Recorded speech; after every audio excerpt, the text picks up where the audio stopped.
The morning the FBI kicked down my door, I was lying under a '98 Chevy Silverado changing a brake line for my neighbor. Agent in a black vest, gun drawn, screaming my name, while brake fluid dripped down my forearm.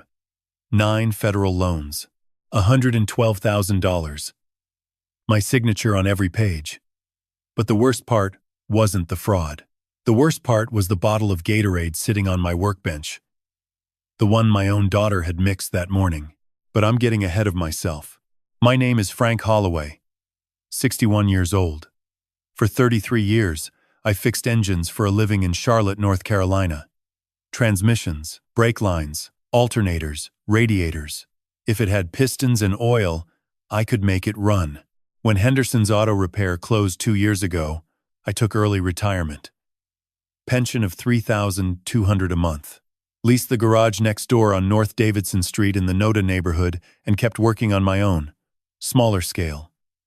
Neighborhood jobs, oil changes, brake pads, the kind of work that kept my hands busy and my mind from wandering to places I didn't want it to go. The garage wasn't much. Concrete floor stained with decades of oil. A lift that groaned under anything heavier than a Civic. Tool bench along the back wall. Wrenches and ratchets I'd collected since I was 19.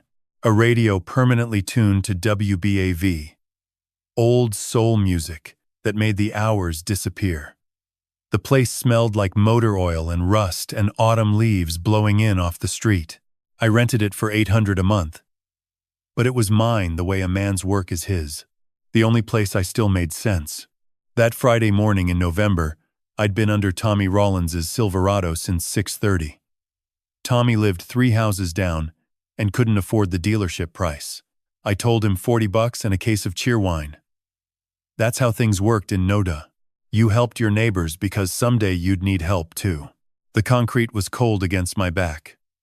November in Charlotte isn't brutal, but it gets into your bones when you're lying still at dawn. Brake fluid dripped onto my forearm, warm and steady.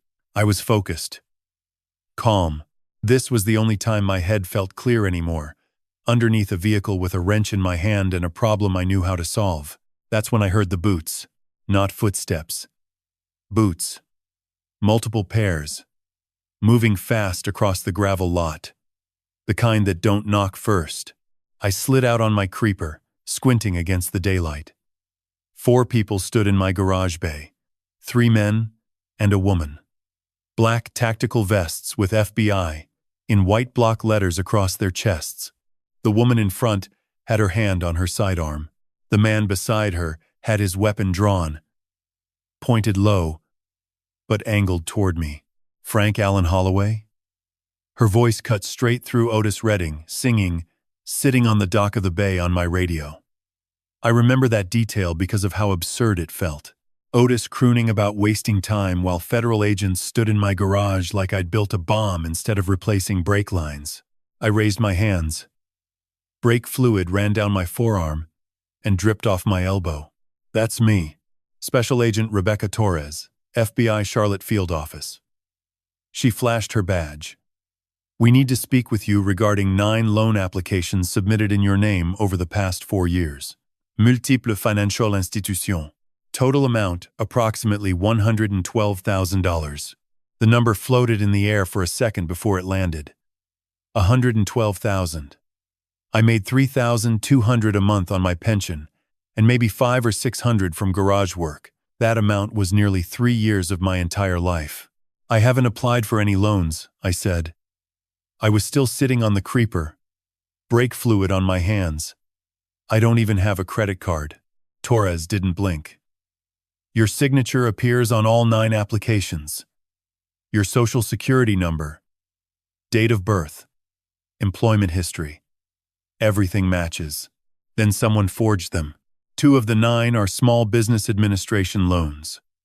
Her voice stayed flat, professional. SBA fraud is a federal offense, Mr. Holloway. 10 to 20 years in federal prison. This isn't a county matter. This is ours. 10 to 20 years. I was 61. 20 years meant 81 when I got out. If I got out, I need to stand up, I said carefully. Torres nodded. I rose slowly, knees popping the way they always did now. 33 years on concrete floors. My body kept a ledger of every hour. I looked around my garage. The Silverado half finished. My tools on the bench. The radio still playing. And there, at the end of the workbench, a bottle of Gatorade. Orange. Half empty. Jenna had brought it this morning. My daughter, 30 years old. Lab technician at a medical testing facility across town. She'd stopped by at 7. Same as she did 2 or 3 times a week for the past 14 months. Handed me the bottle with that worried smile she always wore lately. Drink it, Dad. You need to stay hydrated. You've been looking so tired. I'd taken a long sip. Thanked her. Told her I loved her. She'd hugged me. And I'd noticed how she watched me drink. The way her eyes followed the bottle to my lips and back down. I thought it was concern. A daughter watching out for her aging father. I was wrong about that too. Torres handed me her card. Monday afternoon, 2 o'clock. Our field office. Bring any financial documents you have. She paused at the garage door. And Mr. Holloway? Don't leave Charlotte. They left. 4 agents. 4 black SUVs pulling onto North Davidson Street. I stood alone in my garage, brake fluid drying on my arms, dead leaves skidding across the concrete floor in the November wind. My hands were shaking. Not from the cold. That foggy feeling was settling in again, the one that had been getting worse for months. Thoughts wrapped in cotton, trying to see through a windshield smeared with oil. I picked up the Gatorade bottle. It was warm now, the orange liquid catching the trouble light. Jenna had brought it at 7. She'd watched me drink. She'd smiled. I couldn't remember what I'd done between 7 and 6:30, when I'd crawled under the Silverado. 30 minutes. Gone. Just like yesterday's 30 minutes. Just like entire conversations from last week that neighbors said we'd had but I couldn't recall. I set the bottle down. My greasy fingerprint stayed on the plastic. Something was wrong. Not just the loans or the FBI or the $112,000 stolen in my name. Something was wrong with me. With my head. With the fog that thickened every time my daughter came to visit. But I didn't know that yet. Not really. I was just a 61-year-old mechanic standing in his garage, staring at a half-empty bottle of Gatorade, wondering how his whole life had collapsed in under 10 minutes. I don't know how long I stood there after the agents left. Could have been 5 minutes. Could have been an hour. Time had been doing that to me lately. Stretching and collapsing like an accordion with broken bellows. When I finally moved, it was because I heard the bell above the door at Martha's Cleaners. The laundromat next door. And a voice that cut through the fog in my head like a socket wrench through a rusted bolt. Frank. You want to tell me why 4 federal SUVs just pulled out of your parking lot? Martha Chen stood in the gap between our 2 buildings. Arms crossed. A cup of milk tea in one hand. She was 58 years old, barely 5'3", and built like someone who'd spent 2 decades hauling wet laundry in and out of industrial machines. Her hair was streaked with gray, pulled back in a bun so tight it could probably survive a hurricane. She had the eyes of a woman who'd seen enough nonsense in 2 countries to last 3 lifetimes. Martha had run the laundromat next to my garage for 12 years. Before that, she'd been an accountant at a shipping firm in Taipei. Came to the States with her husband 20 years ago. Opened the cleaners on North Davidson when Noda was still cheap and rough around the edges. Her husband passed from a stroke 8 years back. She kept the business going alone. Washed clothes, pressed shirts, balanced her own books, and never once asked anyone for help. We weren't close exactly. But we were neighbors in the way that matters. She brought me Taiwanese pineapple cakes on Lunar New Year. I changed the oil in her delivery van for free. We waved at each other most mornings, exchanged small talk about the weather or the rent going up or the coffee shop across the street that charged $6 for something that used to cost $0.25. Comfortable distance. Mutual respect. The kind of relationship where you don't ask too many questions but you notice when something's wrong. Martha noticed. I told her. Standing in my garage, brake fluid still on my arms. I told her everything Torres had said. 9 loans, $112,000. My signature on every page, SBA fraud. Federal prison, 10 to 20 years. Martha listened without interrupting. When I finished, she sipped her tea and said, "Come next door. I'll make you a proper cup. And bring that stack of mail you've been ignoring." I hadn't been ignoring it exactly. I'd been meaning to open it. But lately, reading small print made my eyes swim and my head pound. Letters from banks, collection agencies, government offices. I'd stacked them on my kitchen counter and told myself I'd deal with them tomorrow. Tomorrow had stretched into weeks. Martha cleared a space on the folding table between 2 commercial dryers.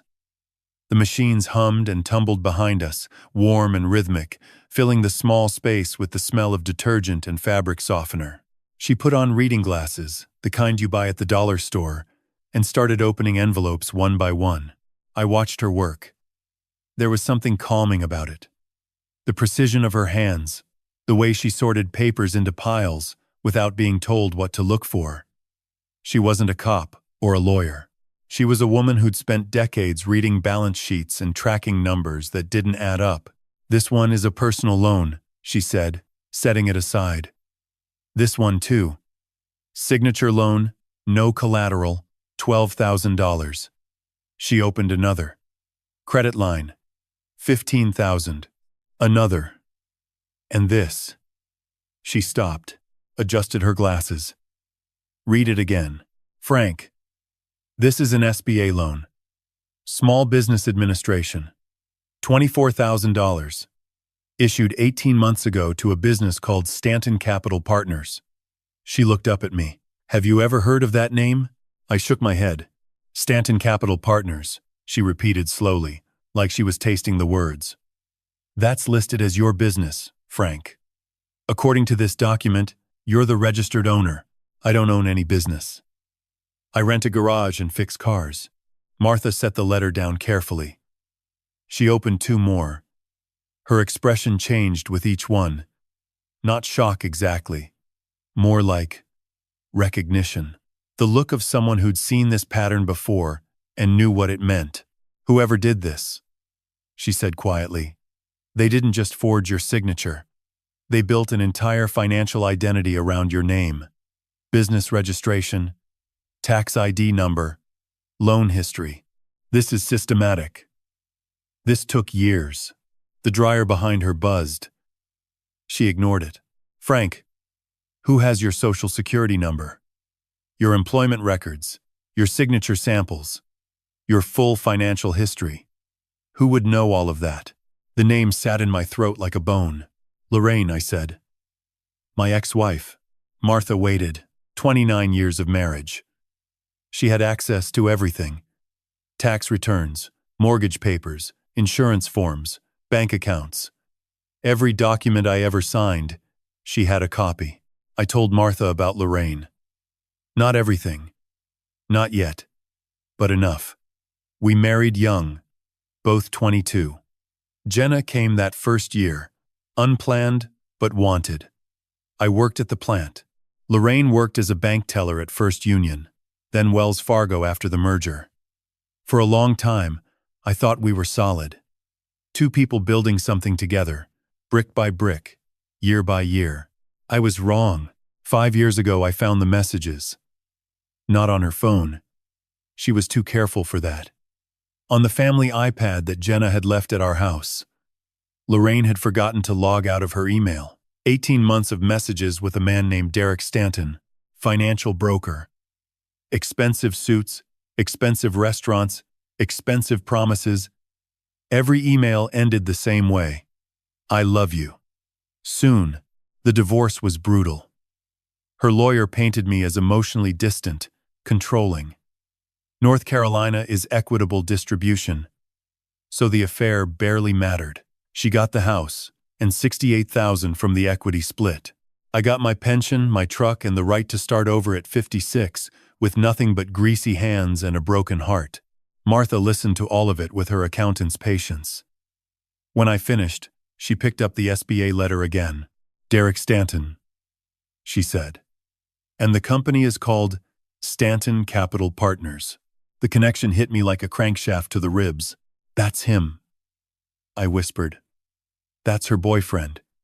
He's a financial broker. Martha took off her reading glasses and set them on the folding table. The dryers hummed. Someone's clothes tumbled in circles behind the glass, over and over, going nowhere. Frank, she said.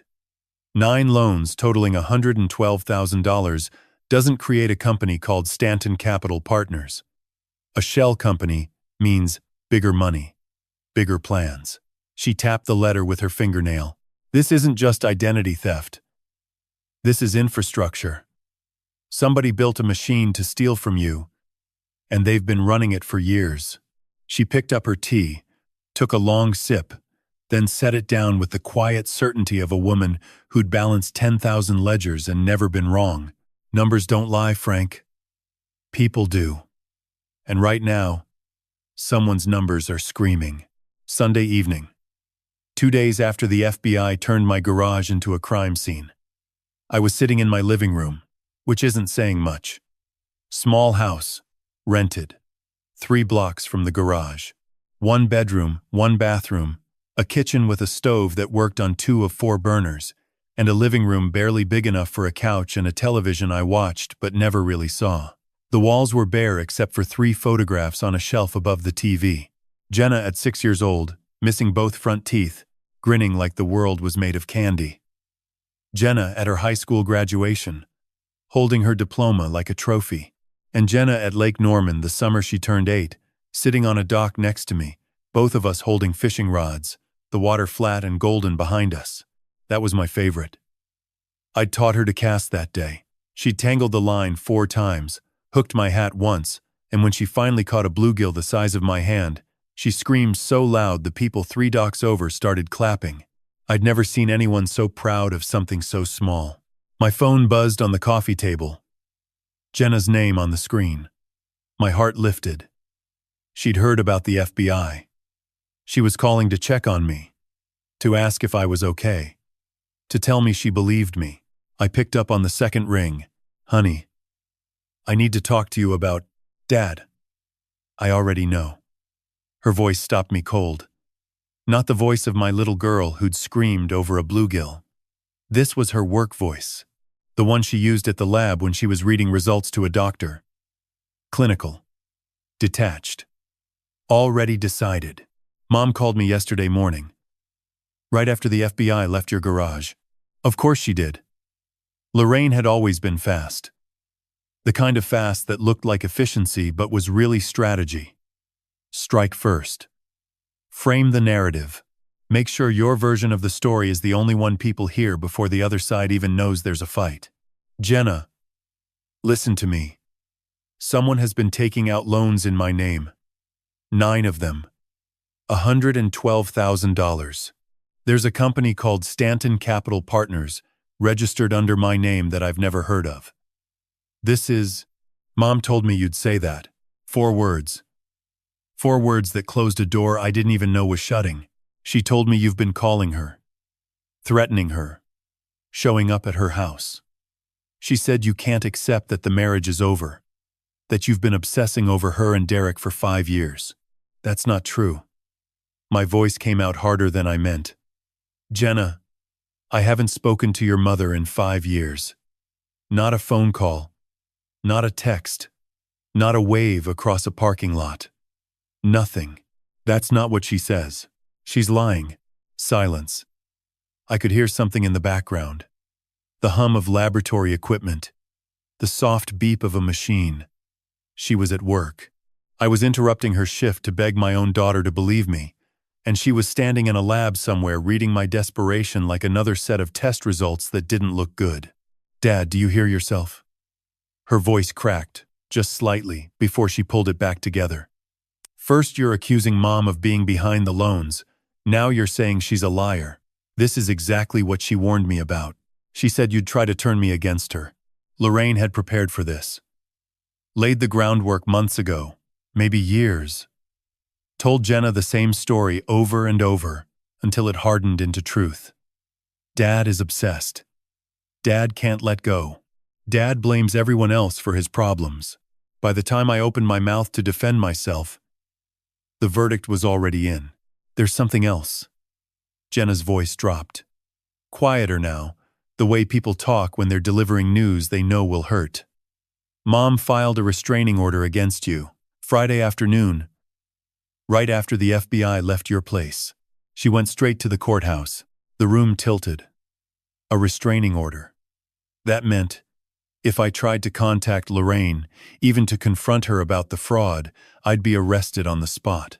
It meant the FBI would see it as evidence that I was unstable. Dangerous. Exactly the kind of man who'd commit federal fraud and lie about it. I haven't done anything to her, I said. My voice sounded distant, like it belonged to someone standing in the next room. Jenna, I swear to God, then why did she file it? Why would she go through all that? Because she's setting me up. Because she needs me silenced before I figure out what she's done. Because the restraining order isn't protection. It's a weapon, but I couldn't say any of that. It would sound like paranoia, like the ravings of a bitter old man who couldn't let go of a woman who'd left him 5 years ago. I don't know, I said instead. But I'm telling you the truth. More silence.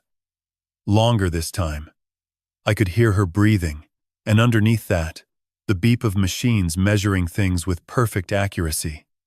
Jenna lived in a world of exact numbers and clean results. Black and white. Positive or negative. There was no room in a lab for maybe. Don't call me about Mom anymore, Dad. Her voice was firm now. Final. The voice of someone pulling off a bandage and deciding not to look at the wound underneath. Whatever's happening between you two, leave me out of it. I mean it. Yen, I have to go. My shift started 10 minutes ago. The line went dead. I sat on my couch in my small rented house, phone pressed to my ear, listening to nothing.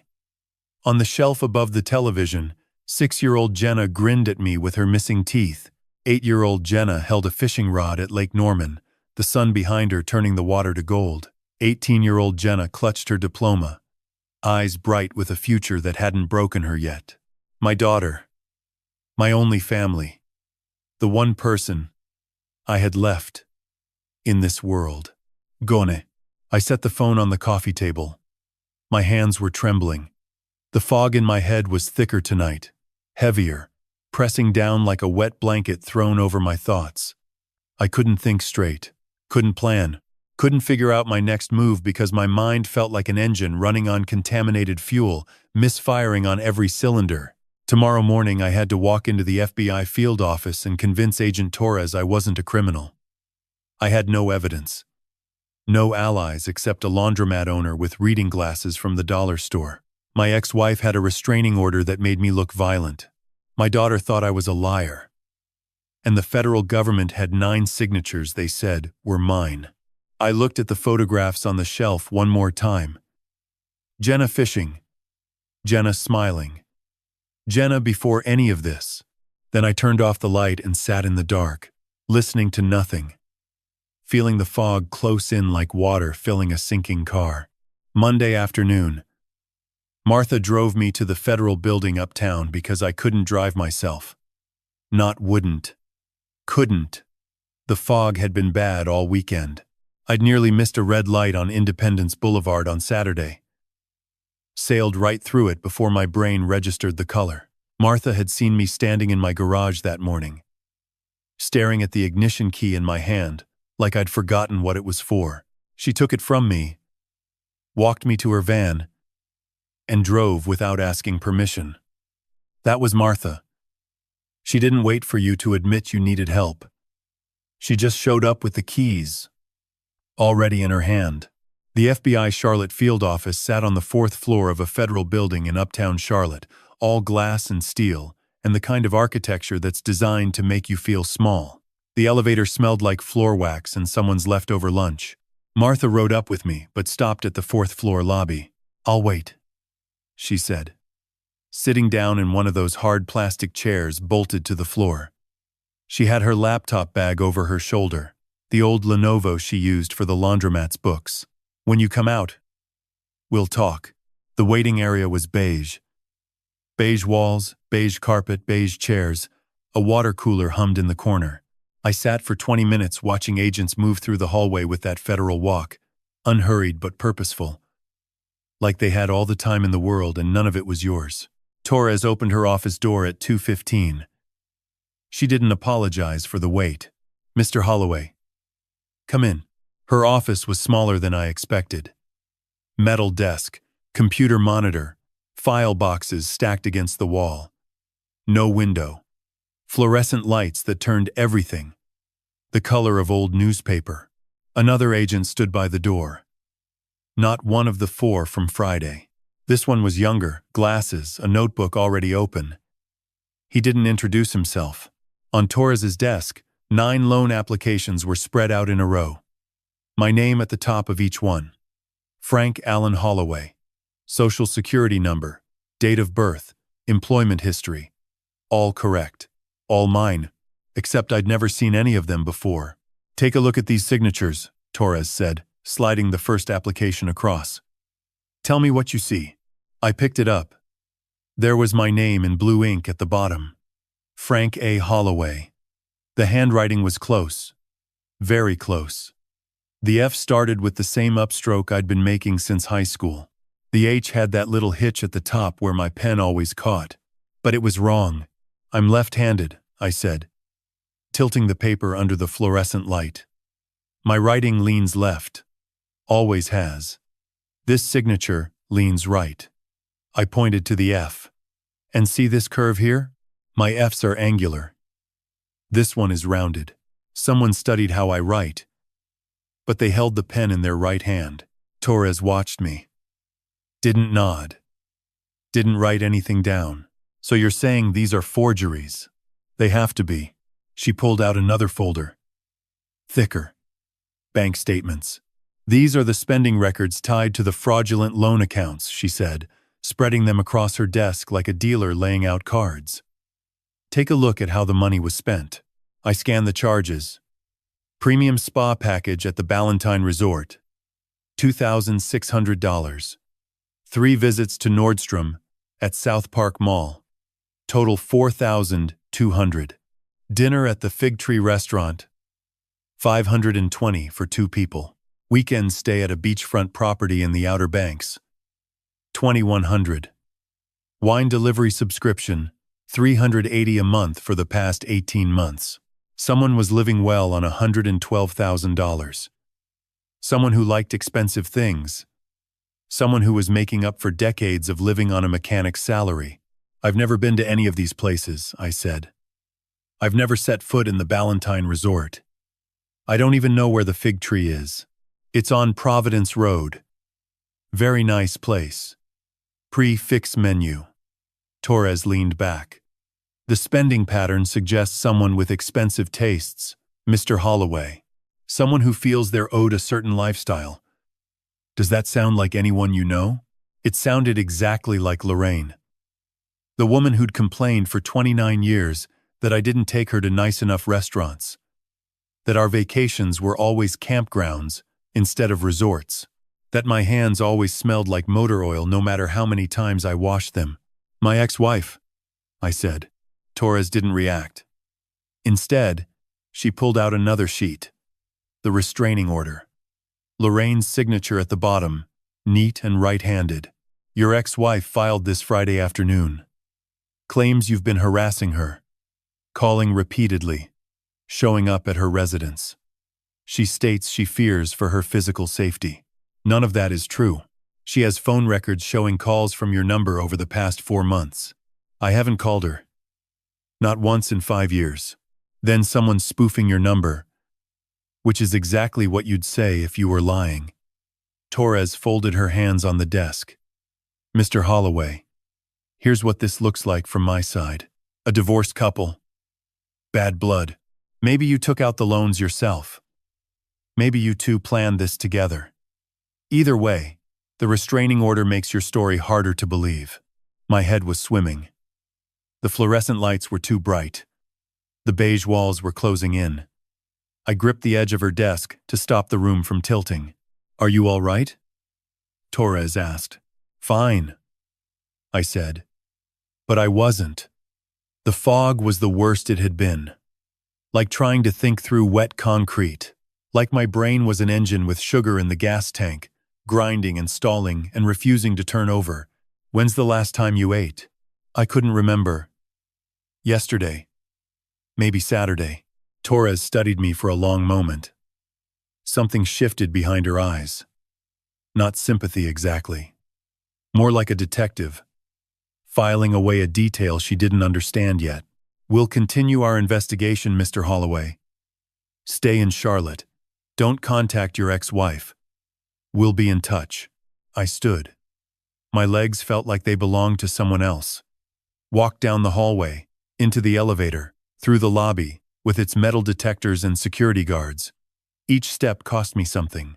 By the time I pushed through the glass doors into the parking lot, I was breathing hard just from the walk. Martha was leaning against her van, laptop bag over her shoulder. She took one look at my face, and I watched her expression change. Not surprise. Confirmation. Like she'd already guessed what happened up there, and was just waiting for me to prove her right. "They didn't believe you." I shook my head. Couldn't speak. The fog was pressing down so hard I could barely stand. Martha opened the passenger door, helped me in, walked around, got behind the wheel. But she didn't start the engine. Instead, she reached into the back seat and pulled out the Lenovo laptop, opened it on the dashboard between us. "I've been working on this since Saturday," she said. "Stanton Capital Partners. Registered in Delaware 3 years ago." Delaware. "Frank, that's where you register a company when you don't want anyone to look too closely." She turned the screen toward me. "The registered agent is a legal service firm in Wilmington. But the beneficial owner listed on the formation documents is Derek Raymond Stanton." Derek. Lorraine's boyfriend. The financial broker. With the expensive suits. And the emails that ended with, "I love you. Soon." Martha scrolled down. "And Frank? There's more. Property records. Public record. All of it." She tapped the screen. A listing appeared. "Beachfront property. Outer Banks, North Carolina. $485,000. Purchased 30 months ago. Cash. No mortgage." "That's where the spa charges are from," I whispered. "The Outer Banks Resort." "It's not a resort," Martha said. "It's their house.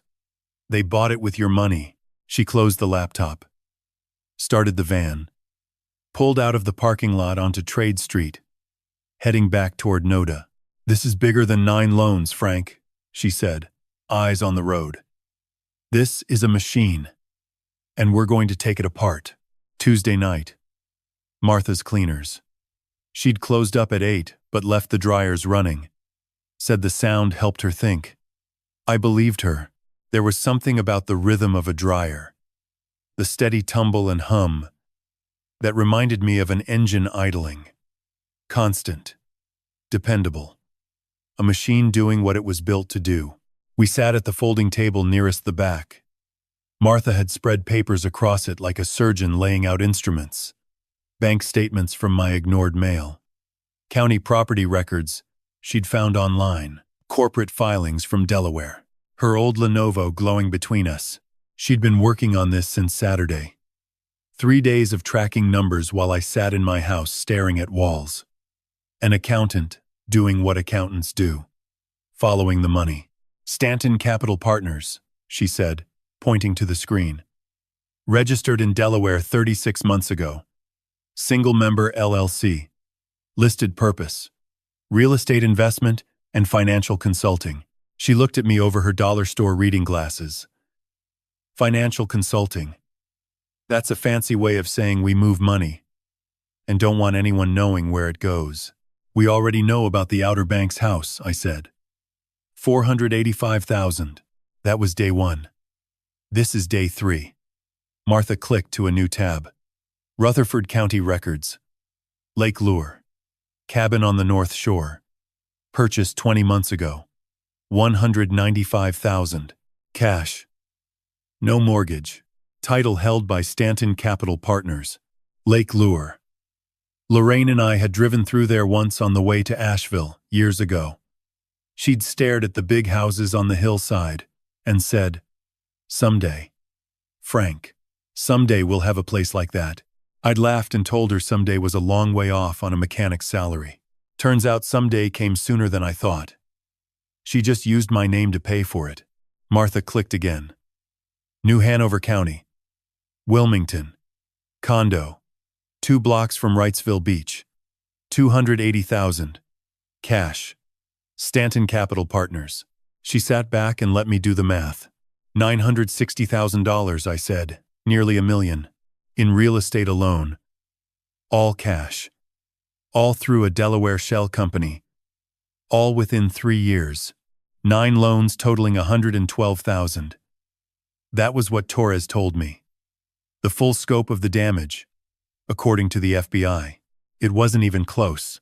$112,000 doesn't buy $960,000 in property, I said. No, it doesn't. Martha pulled up another window. I traced the deposits into the Stanton Capital Partners operating account. The loan money goes in, but before it goes out, it passes through something else. She pointed to a series of transactions. Deposits in. Transfers to Coinbase. Cryptocurrency. They convert the loan money to Bitcoin. Hold it for days, sometimes weeks.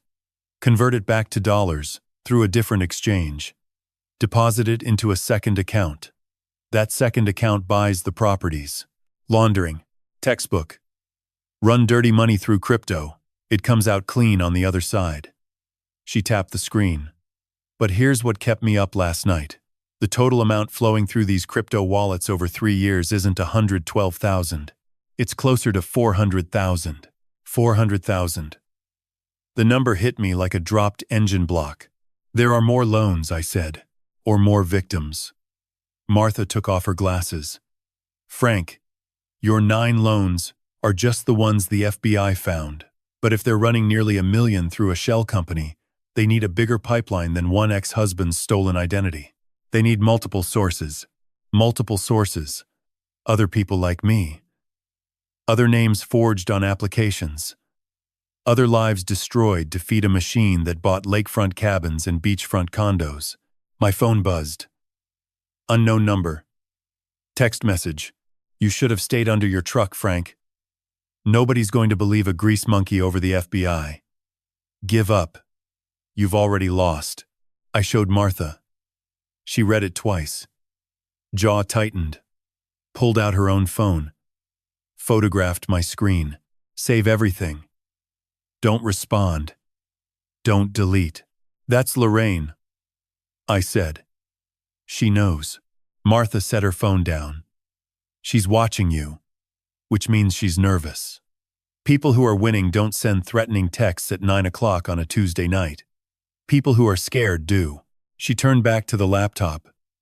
Property tax records for all 3 houses. Scrolled through one at a time. Then stopped. Leaned closer. Took off her glasses, cleaned them, put them back, leaned in again. Frank. What? Derek Stanton hasn't paid property tax on any of these 3 properties. Not a single payment.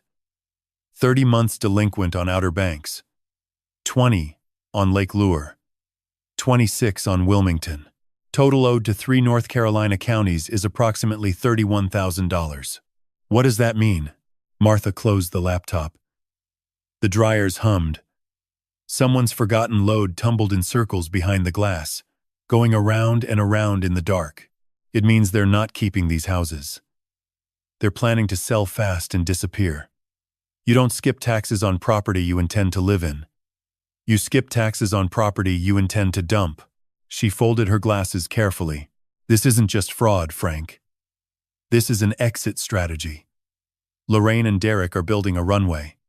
When they've stolen enough, they're going to take off and leave you holding the wreckage. I thought about the text on my phone. You've already lost. Lorraine thought it was over. She thought a 61-year-old mechanic with brain fog and no credit card was too broken to fight back. She didn't know about Martha. Didn't know the woman who ran the laundromat next door had spent 20 years reading balance sheets in Taipei and could trace a dollar through 6 accounts the way I could trace a knock through 6 cylinders. Martha walked to her electric kettle, filled it, pulled 2 cups from the shelf. "Taro milk tea," she said. "My mother's recipe. Good for long nights." She poured, set a cup in front of me, sat back down. The tea was warm and sweet, with that earthy flavor I'd never tasted before Martha made it for me 2 years ago. Simple, honest, made by someone who wanted nothing from me, except for me to drink it.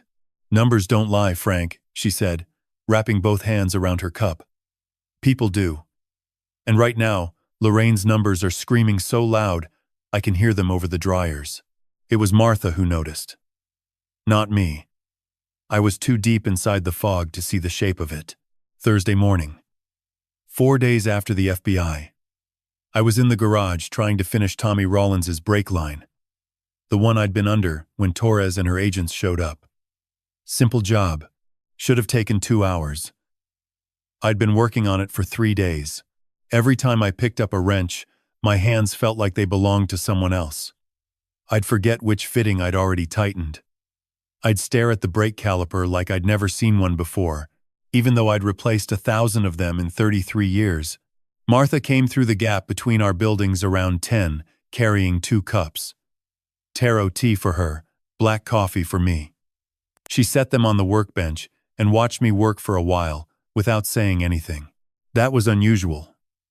Martha always had something to say. "Frank." Her voice was careful. The tone people use when they're about to ask a question they already know the answer to. "How long have you been feeling like this?" "Like what?" "The fog.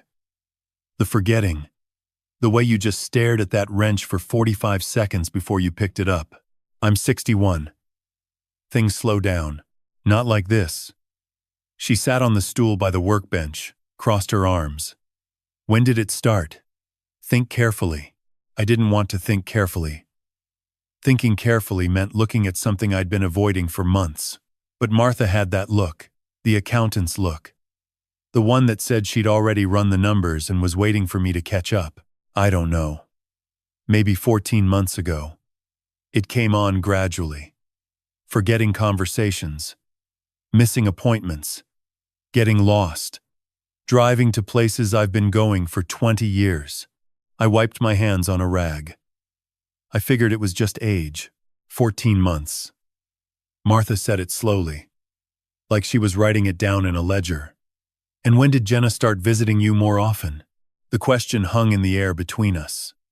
I could hear the dryers running next door through the wall. The radio was off today. I hadn't turned it on because the music was making my headache worse. "About 14 months ago," I said quietly. "Before that, how often did she come by? Once a month, maybe. Sometimes less. After the divorce, Lorraine got to her first. Filled her head with stories about me. Jenna kept her distance. And then 14 months ago, she started coming 2-3 times a week. Bringing Gatorade. Bringing food. Watching you eat and drink. She was being a good daughter." Martha didn't say anything. She picked up the cup of black coffee she'd brought me and set it aside. Then she reached into her bag and pulled out a small notebook.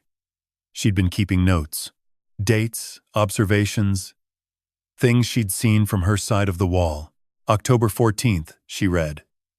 "Jenna visited in the morning. You forgot Mrs. Patterson's oil change that afternoon. First time in 3 years." She flipped a page. "October 28th. Jenna visited. You left the garage heater running all night. I smelled gas the next morning." Another page. "November 3rd. Jenna did not visit. You finished 2 brake jobs and an alternator replacement before noon. Fastest I've seen you work in a year." She closed the notebook and looked at me. "I went back through 3 months, Frank. Every time Jenna visits and brings you something to drink, the next 12 to 24 hours you're confused. Slow. Forgetful. Every time she doesn't visit, you're sharper, clearer, more like yourself. The garage was silent. Even the dryers next door seemed to have stopped. No, I said. Martha, no. I'm not saying she's evil. I'm not saying she planned this on her own. Martha's voice was gentle but immovable, like a retaining wall built to hold back a flood. I'm saying something in that Gatorade is not Gatorade. And we need to prove it. She's my daughter. Yes. And someone is using your daughter to destroy you. I wanted to argue.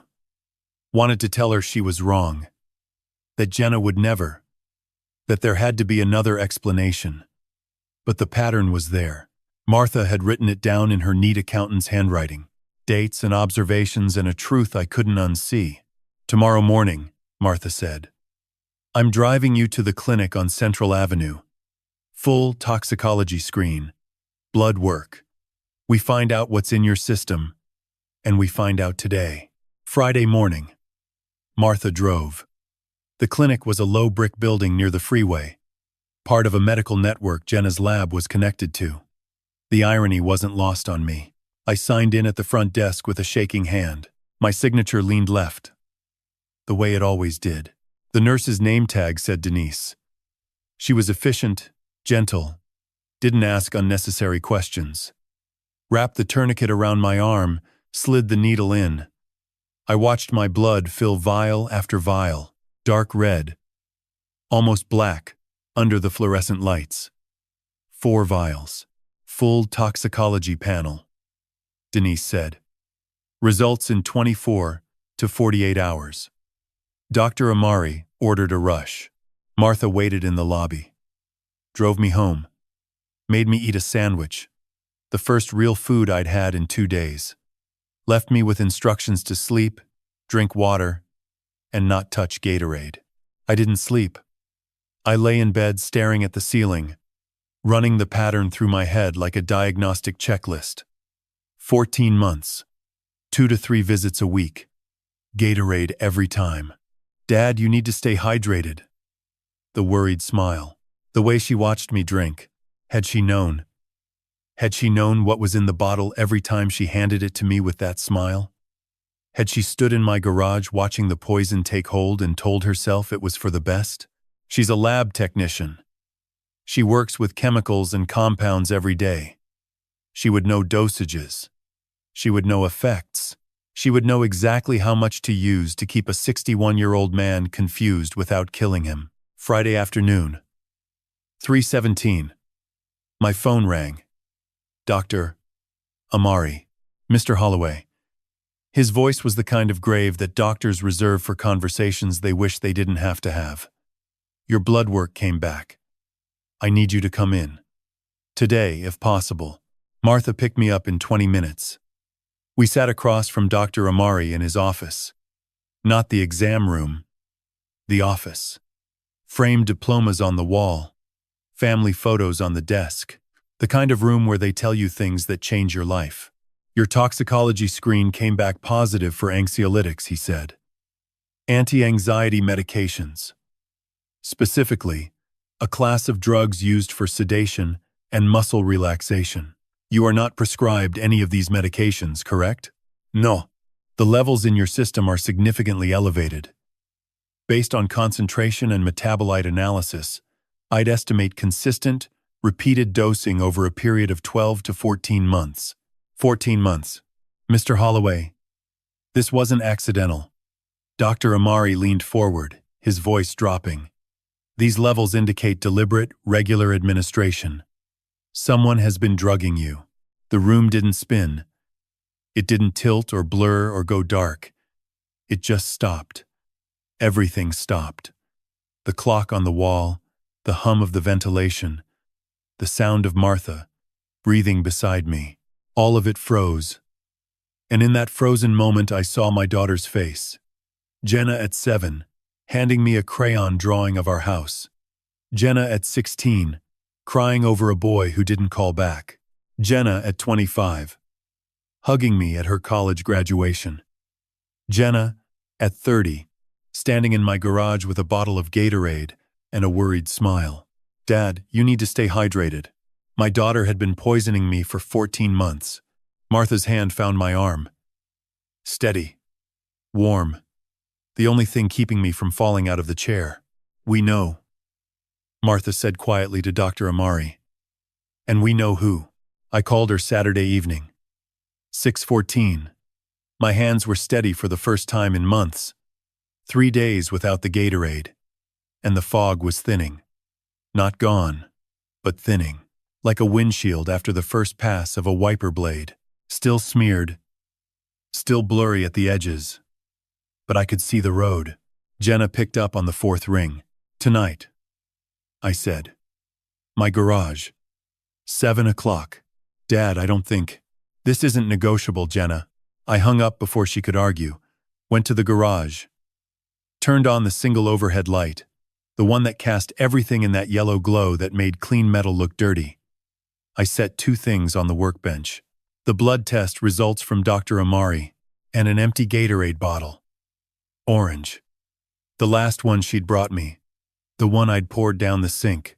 I placed them side by side, right where Jenna always set the fresh bottles, right where she'd stand and watch me drink. Then I sat on my work stool and waited. She arrived at 7:14.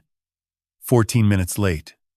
I pictured her in the car outside, hands on the wheel, running calculations the way she did at the lab. Variables. Outcomes. Probabilities. She ducked under the half-open garage door, straightened up, and saw the workbench. Her face went white.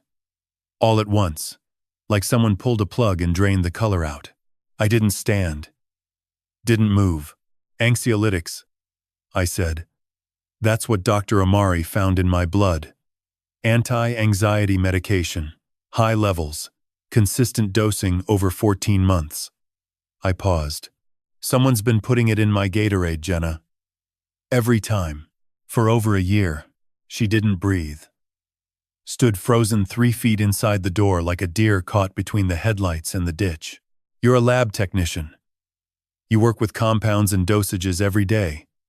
You'd know exactly how much to use. Just enough to keep an old man confused. Just enough so he can't think straight when the FBI starts asking questions. Jenna crumbled. Her knees gave out and she went down on the concrete floor between oil stains and scattered bolts. Didn't try to catch herself. Just folded like a structure that lost its last beam. Dead. Broken. Dad. I'm so sorry. How long? Sobbing. Whole body shaking. How long, Jenna? 14 months. Since Mom asked me to. Tell me everything. It started with the debt. Student loans. $78,000 from her lab tech program. Minimum payments for years, barely covering interest. The balance never went down. Lorraine found out and made an offer. She said she'd pay it off. All of it. But I had to help her first. At first it was just signing papers. Lorraine said Frank had cheated her in the divorce. She was getting back what was hers. Jenna signed documents as a witness. Thought it was legal. Then she gave me the pills. Jenna's voice dropped to nothing. She said, "Dissolve one in your drink every visit." She said it was mild. Just to keep you calm. She said you were getting paranoid and it was for your own good. And you believed her. I wanted to believe her. Jenna looked up at me. Face wrecked.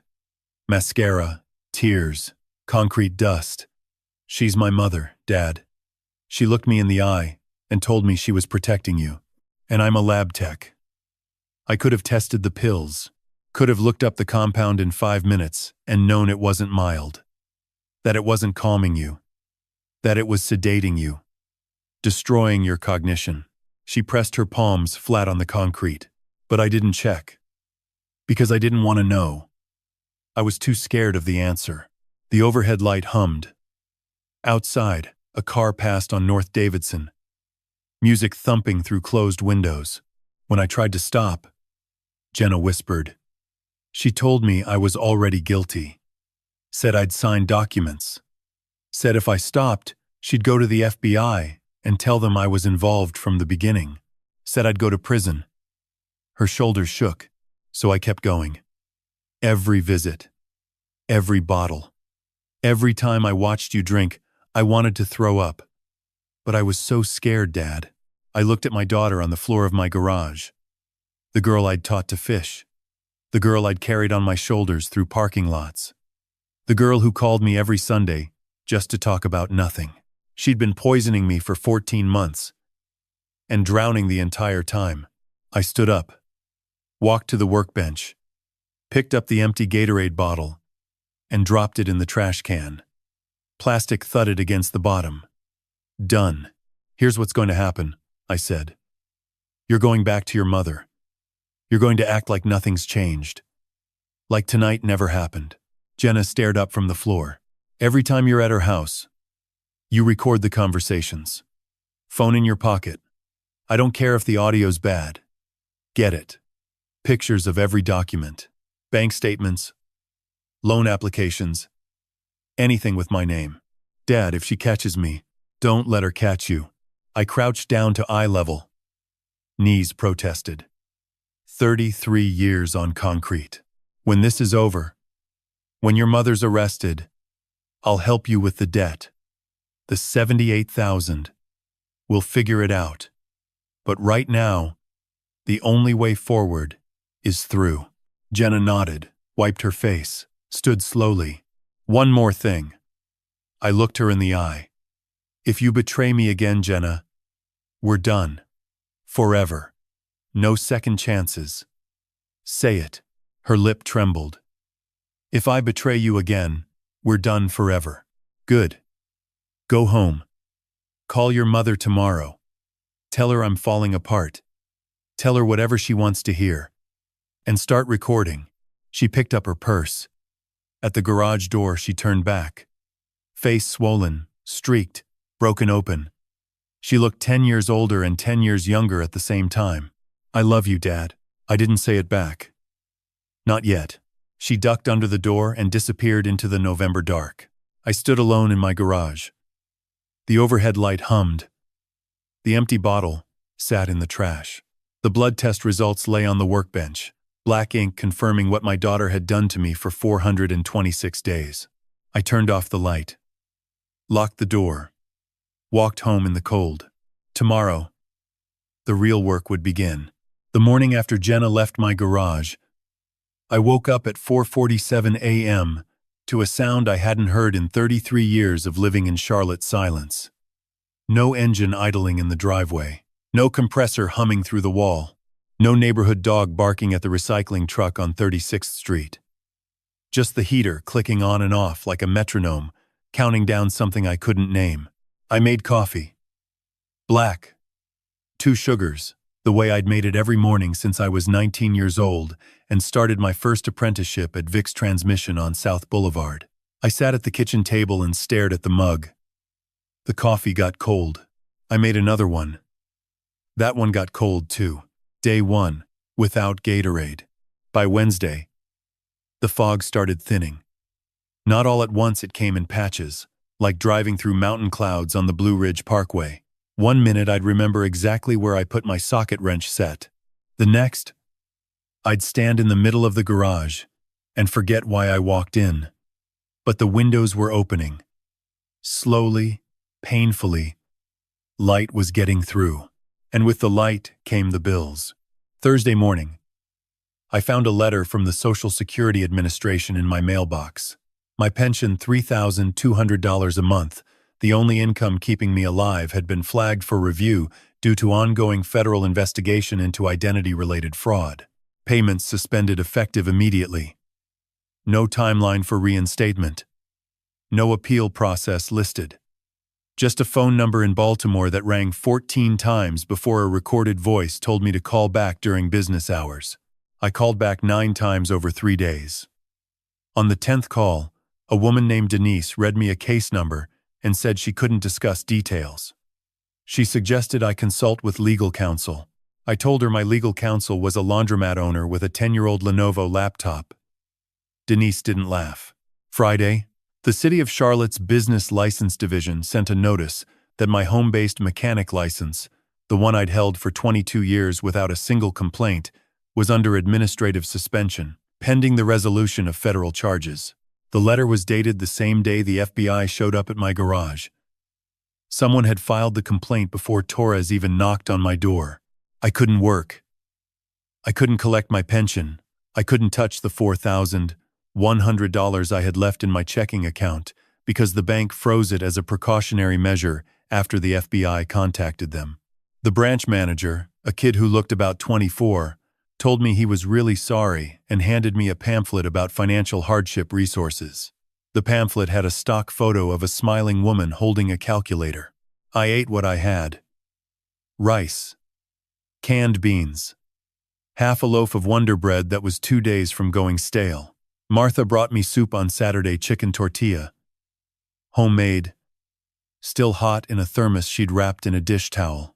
She didn't ask how I was doing. She just set it on the workbench next to the spot where the Gatorade bottle used to sit and said, "Eat."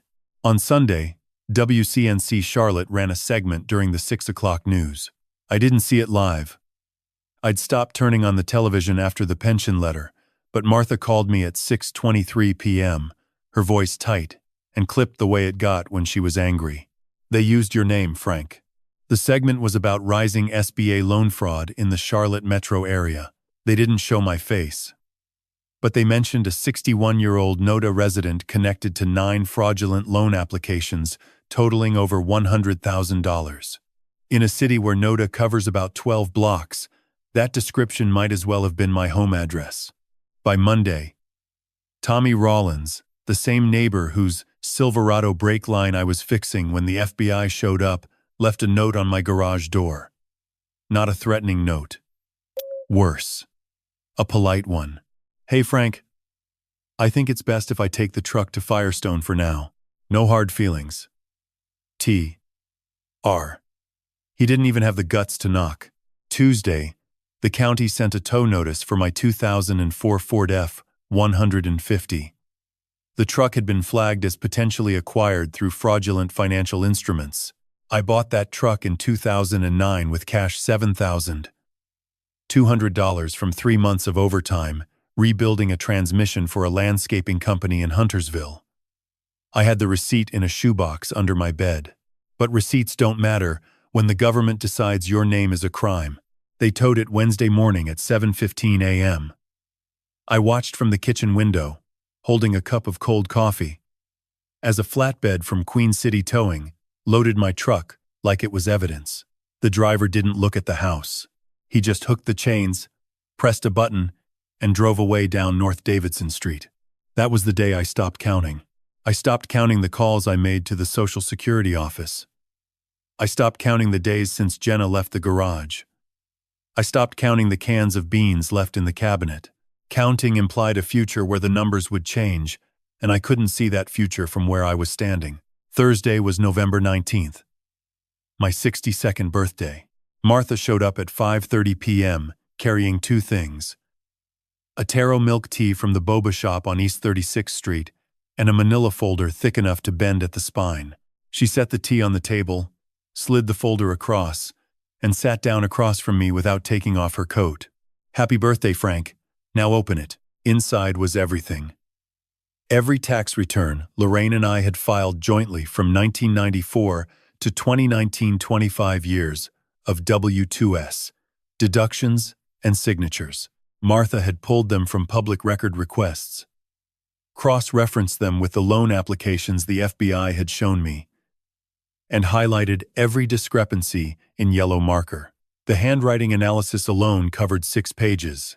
Lorraine's real signature loopy, left-leaning, with a distinctive capital L that curled like a fishhook, appeared on every tax return. The signatures on the 9 loan applications were straight, rigid, and mechanical. A forgery so obvious it hurt. She didn't even try to make them look real, Martha said, tapping the folder. She assumed nobody would check. She assumed you'd be too foggy to fight. I looked at Martha, this woman who ran a laundromat, who did people's taxes for $40 during filing season, who had no reason to spend her nights dissecting federal loan documents for a man she barely knew 5 weeks ago. She was watching me with the same expression she wore when a customer's dryer ate their last quarters. patient, practical, unimpressed by the universe's cruelty. "Why are you doing this?" I asked. She picked up her taro tea, took a long sip through the straw, and said, "Because I've seen what happens when good men stop fighting. And I'm not watching it happen across the street from my dryers." I opened the folder again. 25 years of tax returns. 6 pages of handwriting comparisons. 9 fraudulent loan applications. And 1 taro milk tea. Sweating on the table, leaving a ring on the wood that I never wiped away. I was 62 years old. I had no income, no truck, no business license, no daughter, and no reason to believe tomorrow would be different from today. But I had numbers. And Martha was right. Numbers don't lie. Jenna called me on a Tuesday, not from her apartment in South End, from Lorraine's kitchen in Myers Park, the same kitchen where I'd installed the tile backsplash in 2003. During a weekend, I took off from the garage because Jenna had the flu, and Lorraine said the house needed to feel new. I remember laying each tile while Jenna slept on the couch with a fever of 101.4, a damp washcloth on her forehead, cartoons playing on mute. I remember thinking that was what a family looked like. Now my daughter was standing in that kitchen wearing a wire she'd taped to the inside of her sports bra, recording her mother for a man who had every reason to never trust her again. "I'm in," Jenna whispered. The call lasted 11 seconds.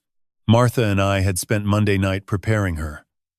Not with spy equipment or hidden cameras, we didn't have the money or the knowledge for any of that. Jenna used her own iPhone, a voice memo app she'd downloaded for free, and a charging cable long enough to leave the phone face down on the counter while it recorded. Low tech. Desperate. The kind of plan a retired mechanic and a laundromat owner come up with at 11 p.m. over reheated soup. The rules were simple. Rule 1. Never ask Lorraine a direct question about the loans. Let her talk. People like Lorraine don't need prompting, they need an audience. Rule 2. Photograph every document you can reach, but only when she's in another room. Bathroom breaks. Phone calls. The 7 minutes she spends every evening on the back porch smoking a cigarette she thinks nobody knows about. Rule 3. If it feels dangerous, leave. No recording is worth a hospital visit. Jenna followed the rules. For 3 weeks, she followed them perfectly. The first recording came on day 2. Lorraine was on the phone with someone Jenna couldn't identify, a man's voice, low and steady, discussing the Wilmington property and whether the transfer clears before January. Lorraine laughed and said, "Derek, relax. The old man can barely remember what day it is. By the time he figures anything out, we'll be sitting on a beach counting interest." The call lasted 4 minutes and 31 seconds. Jenna saved it, copied it to a burner USB drive Martha had bought at a Dollar General on Central Avenue, and hid the drive inside a tampon box in her overnight bag. Nobody checks a tampon box. Martha's idea. The second recording was more personal. Thursday evening, Jenna and Lorraine were eating takeout from a Thai restaurant on Selwyn Avenue. Lorraine had 2 glasses of Pinot Grigio, the cheap kind she always bought from Harris Teeter, even though she told everyone at church it was imported. Between bites of pad thai, Lorraine started talking about the Meals on Wheels program she'd been volunteering with for the past 18 months. "Those people will sign anything," Lorraine said, twirling noodles around her fork. "You bring them a casserole, sit with them for 20 minutes, and suddenly you're their best friend." Dorothy signed a power of attorney after I fixed her garbage disposal. Harold gave me his bank routing number because I drove him to a doctor's appointment. "They're lonely, Jenna. Lonely people are the easiest people in the world." Jenna kept eating. She didn't react. She told me later that her hands were shaking so hard she had to hold her fork with both fists. But she kept chewing because Rule 1 said let her talk. And Lorraine talked. She talked about Dorothy Kimball, 82, who lost $18,000 from a reverse mortgage she never applied for.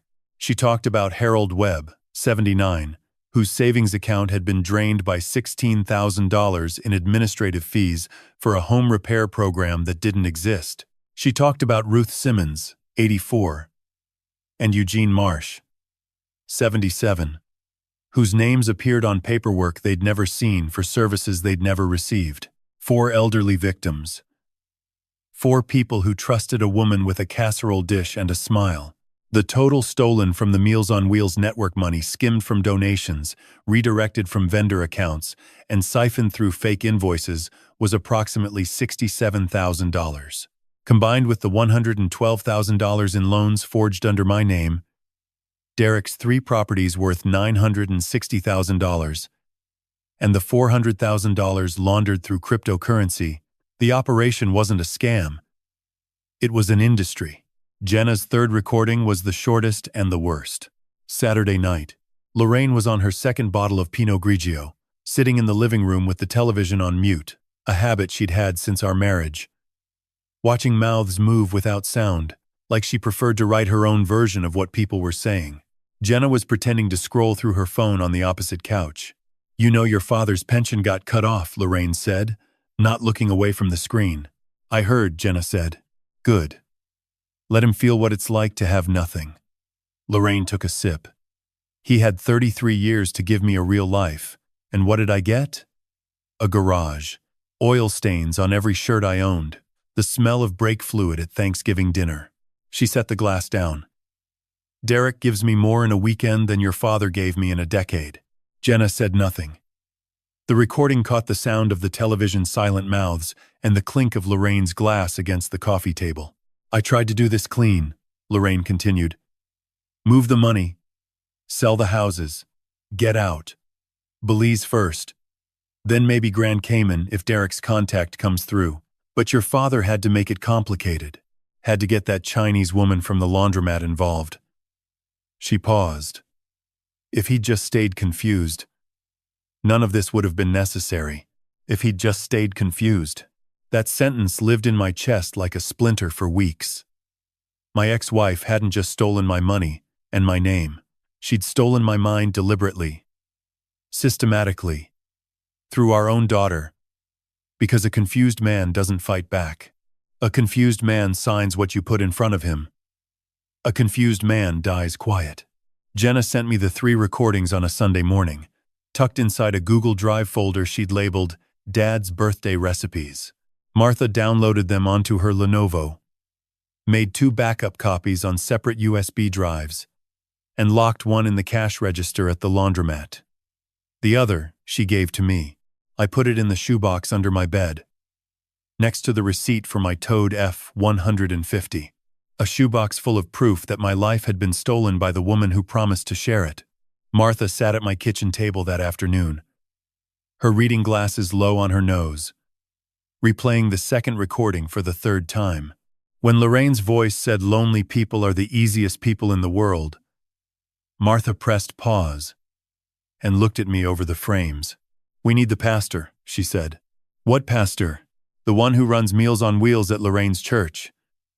If she's been stealing from that program, he knows something. Maybe not everything, but something." She wrote a name on the back of a grocery receipt and slid it across the table. "Pastor David Nguyen, Providence Road Baptist Church." "Tomorrow," Martha said. "We go tomorrow." Jenna almost quit on day 16. She called me at 11:40 p.m. from the bathroom of Lorraine's house, the faucet running to cover her voice. She was whispering so low I had to press the phone against my ear with both hands, sitting on the edge of my bed in the dark, the floorboards cold under my bare feet. "She's getting suspicious, Dad.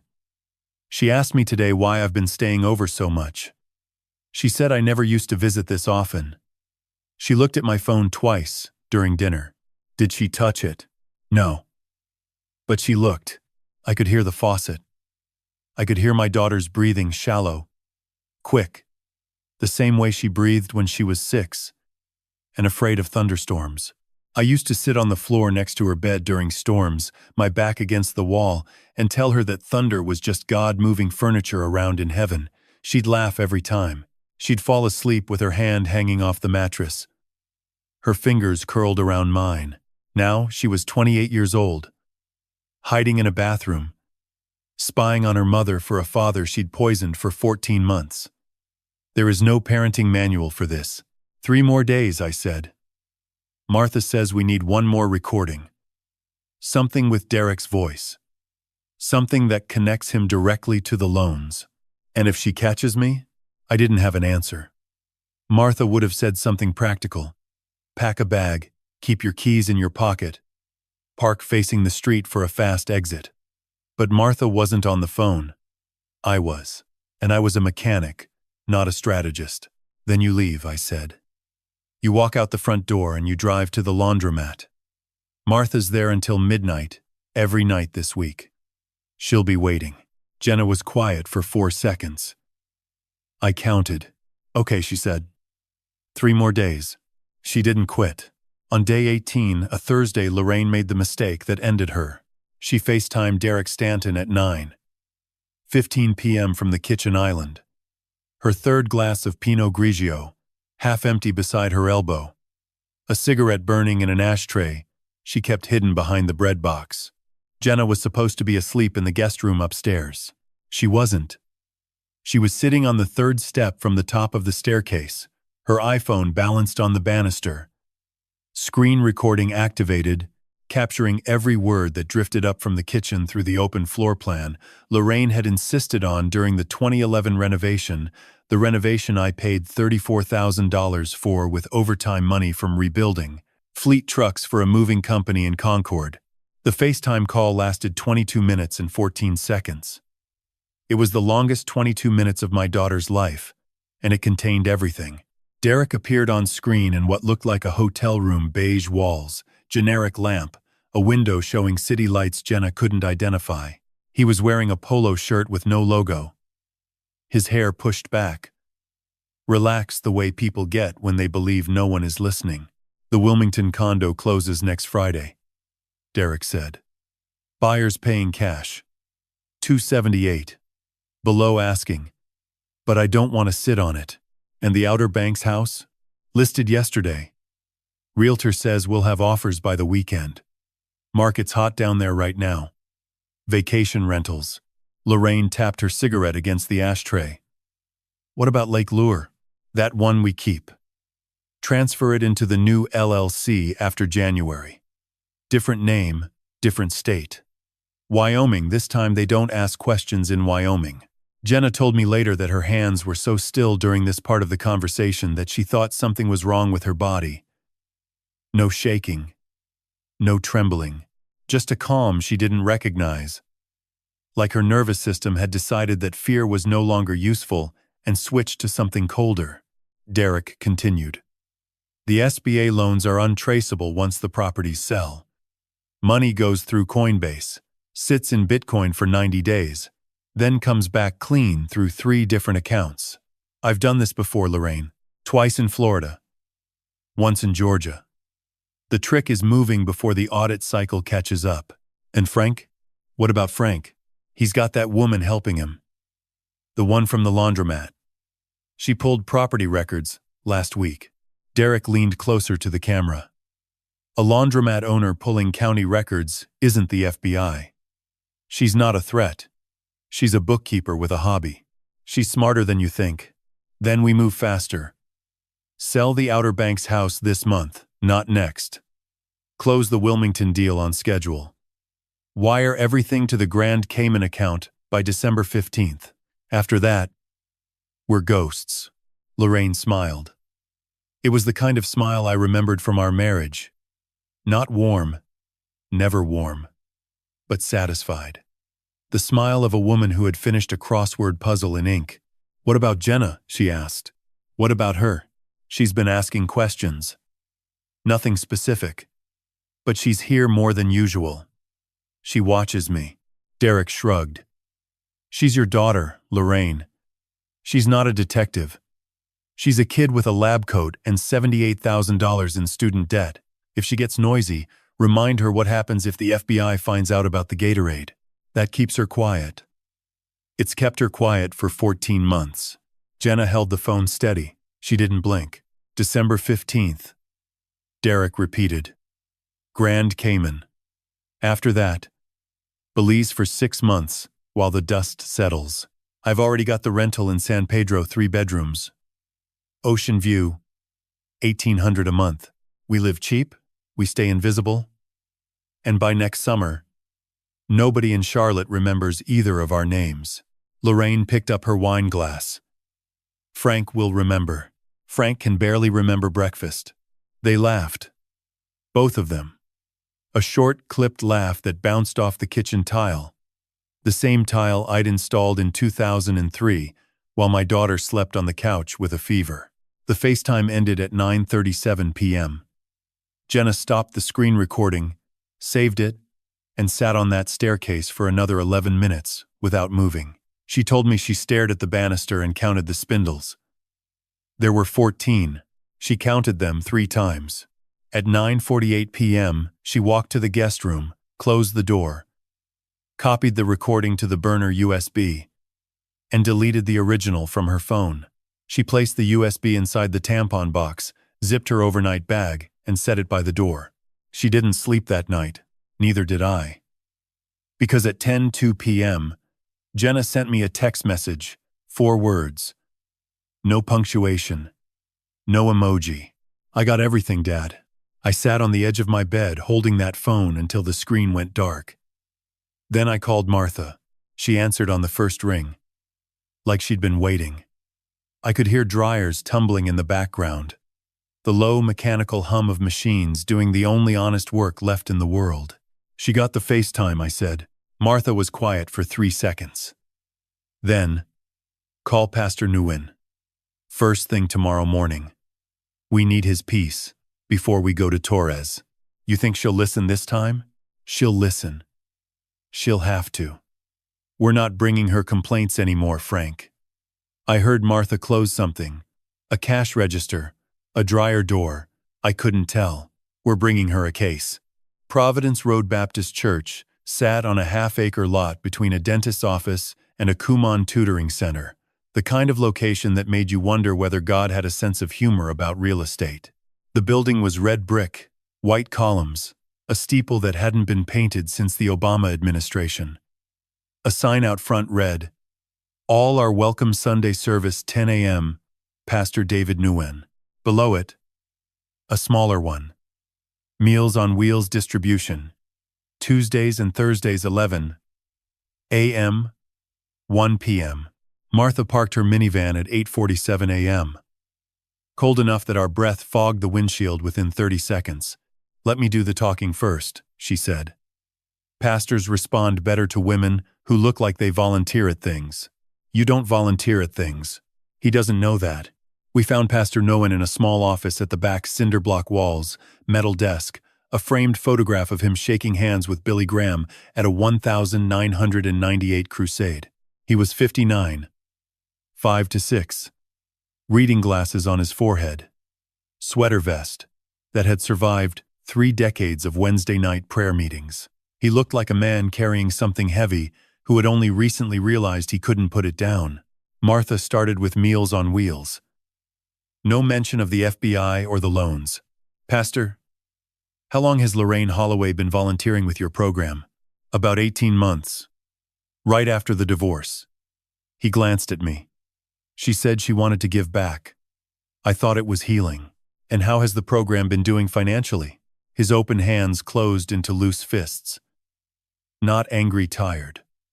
The fists of someone who'd been adding numbers in the dark and hoping the total would change. We've had some discrepancies, he said carefully.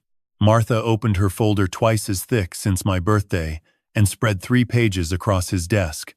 Cisco vendor invoices, church bank statements, and a spreadsheet comparing the two. These invoices show Cisco deliveries totaling $41,000 over 18 months. Your bank statements show payments to Cisco totaling $108,000 over the same period.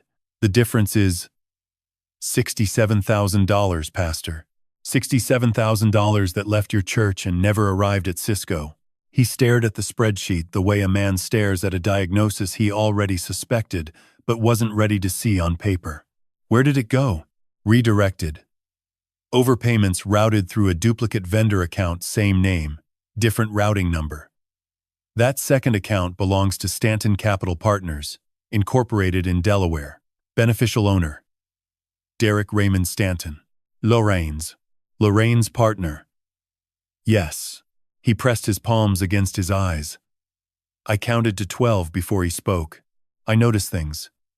6 months ago, Dorothy Kimball came to me after a Tuesday distribution. Confused. She said Lorraine asked her to sign paperwork, updating emergency contacts for the delivery route. The form looked different. Longer. More fields. Dorothy signed because Lorraine told her it was required. Power of attorney, Martha said. He nodded slowly. I asked Lorraine about it. She said new county form, updated requirements. I believed her. He paused. I wanted to believe her. Martha pulled another page. Dorothy Kimball, 82. A reverse mortgage was taken out in her name for $18,000.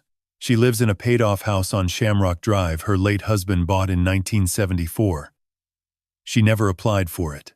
She didn't know what a reverse mortgage was until the bank sent a notice last month. Dear God. Harold Webb, 79. Retired electrician. His savings drained of $16,000 through wire transfers to a home repair company called Profix Solutions. Profix doesn't exist. The routing number traces to Stanton Capital Partners. His hands went flat on the desk, fingers spread, like he was trying to hold the surface steady. Ruth Simmons, 84. Eugene Marsh, 77. Both signed documents they didn't understand during Meals on Wheels visits. Ruth lost approximately $14,000. Eugene, $19. I did the math. Dorothy, $18,000. Harold, $16,000. Ruth, $14,000. Eugene, $19,000. Total, 67. 0. The same amount missing from the church's invoices. Lorraine hadn't just stolen from the church, she'd used the church as a hunting ground. Pastor Nguyen walked to the window overlooking the parking lot. His back was to us, shoulders rising and falling with heavy breaths. I should have seen it. I'm their pastor. I'm supposed to protect them. Dorothy brings me banana bread every Christmas. Harold fixed the church van last spring. These are my people. And I let a woman with a casserole dish walk in and rob them. You didn't let her, I said.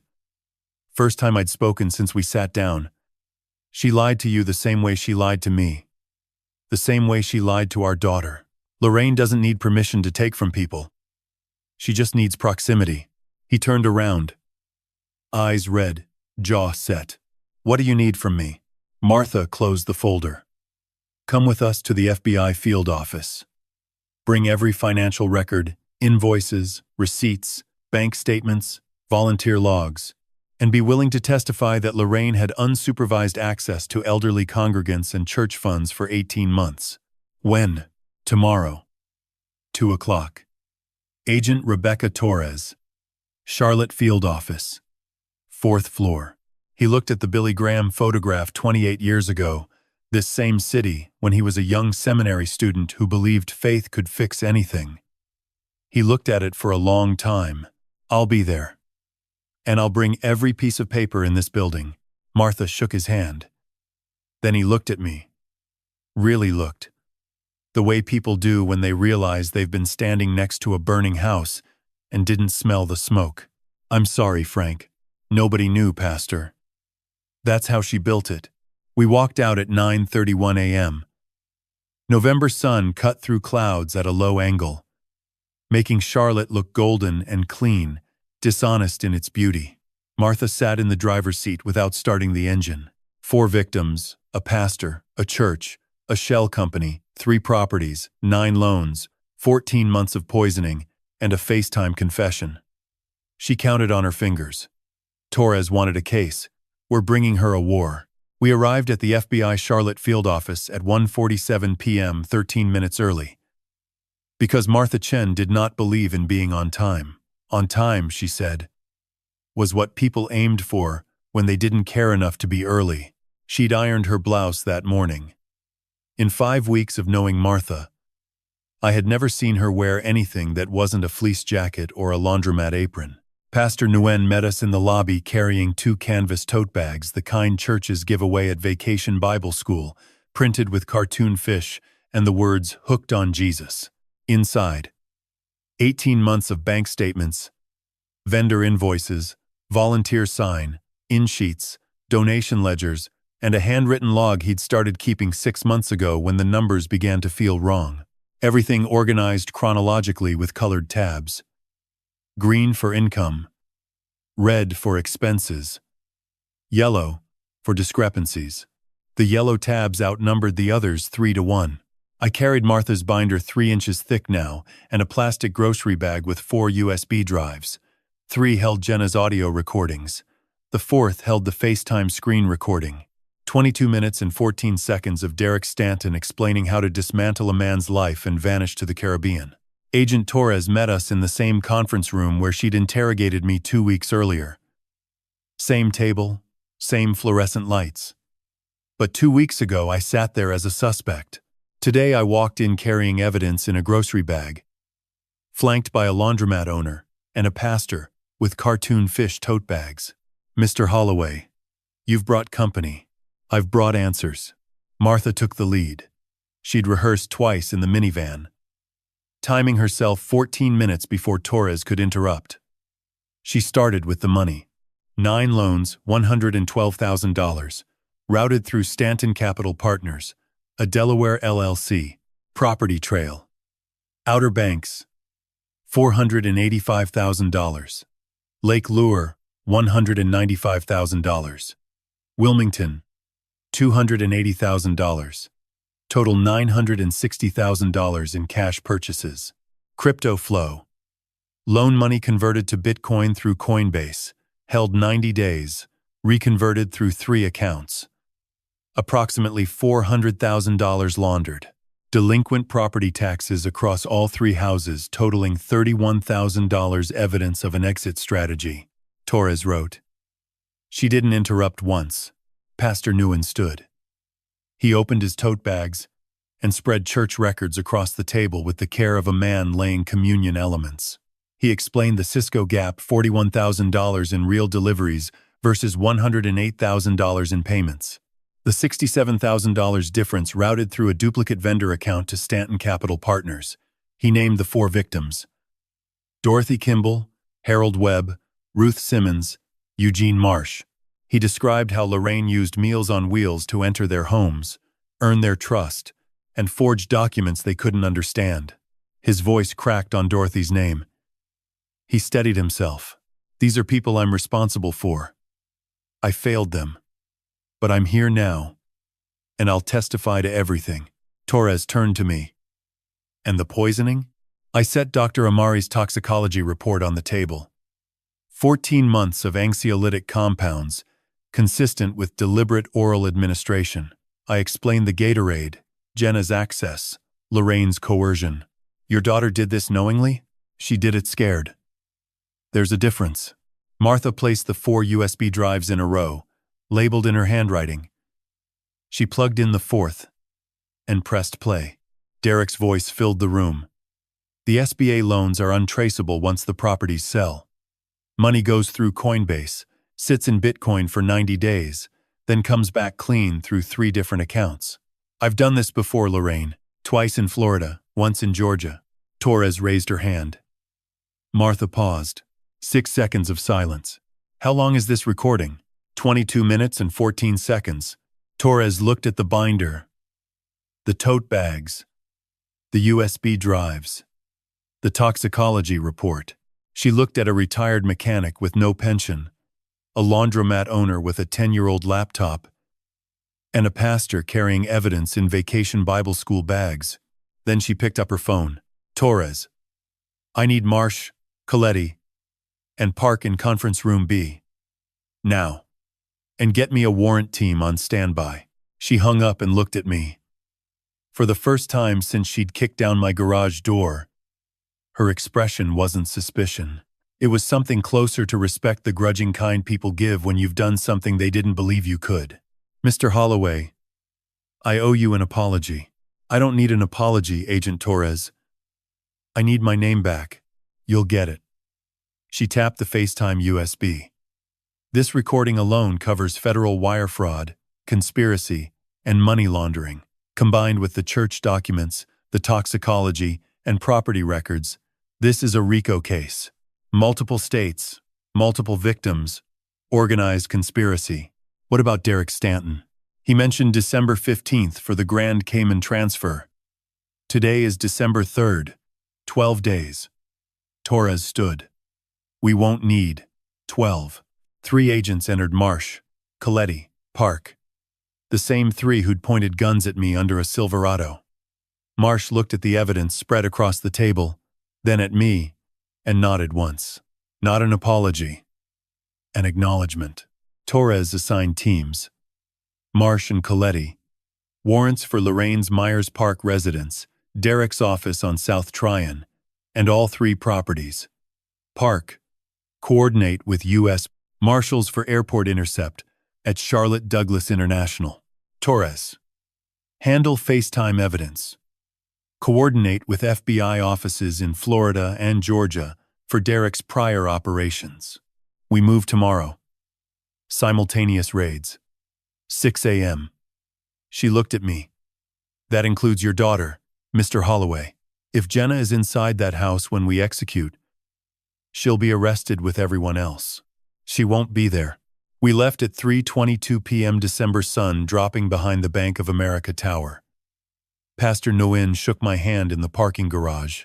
I'll be praying tonight, Frank. Pray for Dorothy. Pray for Harold. They need it more. Martha drove us to Noda in silence. At the laundromat, she turned off the engine and sat still. Call Jenna tonight. Get her out by midnight. Tell her to come here. I'll leave the back door unlocked. Martha, don't thank me, Frank. Thank me when it's over. She walked inside and flipped the open sign. Through the window, I watched her start folding towels, steady, precise, like the world wasn't about to crack open in the morning. Jenna arrived at Martha's laundromat at 11:38 p.m., 22 minutes before the deadline I'd given her. She came through the back door carrying a single backpack, the same one she'd used in college, gray with a broken zipper on the front pocket. She didn't bring clothes. She didn't bring her laptop. She brought the burner USB drives, her phone, and a photograph of the 3 of us, me, her, and Lorraine, taken at Lake Norman in 2009, the summer she turned 12. In the photo, Lorraine is smiling. Jenna is holding a sunfish she'd caught off the dock. I'm standing behind them both with my hands on their shoulders, grease still under my fingernails, because I'd spent that morning replacing a water pump before driving up to meet them. Jenna set the backpack on a folding table between 2 dryers and looked at me. She didn't speak. Neither did I. Martha handed her a cup of tea, chamomile, not taro, and pointed to the plastic chair next to the coin-operated machines. Sit, Martha said. Tomorrow's going to be long. None of us slept. Martha pretended to do inventory. Jenna sat with her knees pulled to her chest, staring at the dryer window the way she used to stare at the fish tank in our living room when she was small, watching things spin in circles, waiting for something to change direction. I sat on the floor with my back against the warm side of a commercial dryer, feeling the vibration through my spine, and thought about the morning that was coming. At 4:15 a.m., my phone buzzed. Torres. One line. On schedule. Stay where you are. At 5:48 a.m., it buzzed again. Teams in position. At 6 heures du matin, silence. I found out later what happened in that silence. Martha's Lenovo and 3 days of local news coverage filled in the gaps I wasn't there to see. At 6:00 a.m., exactly, 4 FBI vehicles pulled onto Lorraine Street in Myers Park, a quiet, tree-lined block, where the median home price was $1.2 million. And the loudest sound on any given morning was a Labrador Retriever barking at a mail carrier. Agents Marsh and Coletti led the team. They knocked once. Lorraine didn't answer. They knocked again, identified themselves, and heard a sound from inside that Marsh later described in his report as rapid movement consistent with document destruction. They breached the front door at 6:03 a.m. Lorraine was in the kitchen, my tile, my backsplash, my 20-year-old handiwork standing over the sink with a lighter and a stack of papers. She'd already burned 4 pages. The smoke detector was screaming. Lorraine was not. She looked at the agents with the same expression she'd worn the day she told me she wanted a divorce, calm, rehearsed, as if she'd practiced this moment in a mirror, and was disappointed the audience wasn't larger. Marsh secured her. Coletti recovered the remaining documents, partially burned bank statements, a printout of a Coinbase transaction history, and a handwritten list of account numbers in Lorraine's looping script. In the master bedroom, agents found a fireproof safe containing $62,000 in cash, bundled in rubber bands, organized by denomination, tucked beneath a stack of designer handbags Lorraine had purchased with money that belonged to an 82-year-old woman who made banana bread for her pastor every Christmas. Lorraine said nothing during the arrest. Not a word. She exercised her right to silence the way she exercised everything else in her life strategically, without emotion, as if cooperation and defiance were both just tools, and she was selecting the appropriate one for the moment. Simultaneously, at 6 a.m., Agent Park and 2 U.S. Marshals arrived at Charlotte Douglas International Airport, Terminal B. Derek Stanton was standing at Gate C-12, holding a boarding pass for American Airlines Flight 1174, non-stop to Miami, connecting to a Cayman Airways flight departing at 3:45 p.m. One-way ticket, 1 carry-on bag, 1 passport with a 6-month validity he'd renewed 3 weeks earlier. He was wearing the same polo shirt from the FaceTime call. No logo. Park approached from the left. 1 marshal from the right. The second marshal stood 10 feet behind, blocking the concourse. Derek saw them before they reached him. He didn't run. He didn't resist. He closed his eyes for 2 seconds. Jenna counted spindles. Derek counted something else and then extended his wrists. "I want a lawyer," he said. "You'll get one," Park replied. Inside Derek's carry-on, agents found a laptop containing encrypted files, later cracked by the FBI's Digital Forensics Unit, with records of 17 additional fraudulent loan applications across 3 states: Florida, Georgia, and North Carolina. Total value: approximately $890,000. Derek Stanton hadn't started with Lorraine. She was his 4th operation. The first 3 had generated enough money to establish the shell companies, the crypto infrastructure, and the property portfolio. Lorraine was supposed to be the final score, the one that funded retirement on a Caribbean island, where extradition treaties were flexible and bank secrecy was a constitutional right. He almost made it. 12 days. If Torres had waited 12 more days, Derek Stanton would have been sitting in a rented house in San Pedro, Belize, drinking something with an umbrella in it, watching the sun set over water that didn't care what he'd done to reach it. My phone buzzed at 6:47 a.m. Torres. Both in custody. Stanton at the airport. Your ex-wife. At the residence. We recovered cash, documents, and digital evidence. Mr. Holloway. It's over. I read the message twice. Then I read it a 3rd time because my hands were shaking too hard to hold the phone steady, and the words kept blurring. Martha was standing by the front window of the laundromat, watching the sun come up over North Davidson Street. She turned around when she heard me exhale a sound I didn't know I was making, something between a breath and a sob that came from a place deeper than my lungs. "They got them?" she asked. "Both of them." Martha nodded once.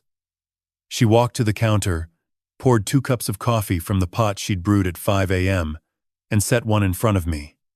Black, 2 sugars. She remembered. Jenna was still sitting in the plastic chair, her knees against her chest, the backpack on the table beside her. She was looking at me with an expression I couldn't name. Not relief, not joy, not guilt. Something between all 3. The face of a woman who had helped burn down a house she'd also helped build, and wasn't sure yet whether the fire had been justice or destruction. "Is it done?" she whispered. "It's done." She put her face in her hands and cried. Not the quiet kind, the kind that shakes your whole body, that makes the plastic chair scrape against the linoleum, that sounds like something breaking open that was never meant to be closed. Martha walked over, put her hand on Jenna's shoulder, and stood there, without saying a word. She just stood there. The way you stand next to someone who is drowning in 2 feet of water close enough to reach, patient enough to wait. I stayed on the floor. The dryer behind me had stopped spinning, but I could still feel its warmth through my shirt. I held my coffee with both hands and watched my daughter cry in a laundromat at 6:52 a.m. on a December morning in Charlotte, North Carolina. It was over, but the trial hadn't started yet. The trial started 3 weeks later in the Charles R. Jonas Federal Building on West Trade Street. Marble floors, 30-foot ceilings, security guards who looked through you like you were made of glass. I'd driven past that building 1,000 times in 33 years and never imagined I'd walk through the front doors wearing a borrowed suit and a tie. Martha picked out at Goodwill for $3.50, navy blue. She said it made me look credible. I told her I'd spent my whole life being credible. It was everyone else who'd been lying. Federal Judge Patricia Whitmore presiding. 64, silver-haired, reading glasses on a chain, known for impeccable punctuality and zero tolerance for theatrics. At 8:59, she was seated. At 9:01, the prosecution called its first witness. Lorraine sat at the defense table in a gray blazer I'd never seen, hair pulled back, posture straight. She looked like a woman attending a board meeting. Her attorney, Richard Cahill, Ballantine firm, $400 an hour, had advised composure. She projected it the way a movie screen projects an image. Flat, bright, fundamentally hollow. Derek Stanton sat at a separate table. His attorney filed to sever the cases. Judge Whitmore denied it in 4 sentences. They built this together. They'd answer together. Assistant U.S. Attorney Christine Delaney led the prosecution. 41, former Mecklenburg County DA, the kind who memorized exhibit numbers the way others memorized phone numbers. She opened with the money. Between March 2022 and November 2024, the defendants orchestrated a conspiracy spanning 3 states, 9 fraudulent loans, totaling $112,000 in the name of Frank Holloway, a retired mechanic who never applied for, authorized, or benefited from a single one. She paused. Let the number breathe. But $112,000 was just the door. Behind it, shell companies, cryptocurrency laundering, real estate fraud, identity theft, elder exploitation, and the deliberate chemical incapacitation of the victim through his own daughter. I sat in the 3rd row behind the prosecution's table. Martha beside me, folder on her lap. Pastor Nguyen on my other side. Same sweater vest, a mechanic, a laundromat owner, and a pastor. The beginning of a joke no one was laughing at. Day 1 was numbers. Delaney walked the jury through every application, every forged signature, every dollar through Stanton Capital Partners. Bank statements projected on a screen the size of a bedsheet. Coinbase transactions. 3 properties. Outer Banks, Lake Lure, Wilmington, the Wyoming LLC, the Grand Cayman account, the Belize rental, the one-way Miami ticket. 12 jurors, 7 women, 5 men. 1 woman in the back row, heavyset, gray-haired cat cardigan, was crying before Delaney finished the financial overview. Day 2 belonged to the victims. Harold Webb, 79, retired electrician. He walked to the stand with a cane he clearly hated. You could see it in the way he gripped the handle, angry at his own body. Plaid shirt buttoned to the collar, glasses held together at the hinge with electrical tape. A man who fixed things. She started coming by January last year, Harold said. Meals on wheels.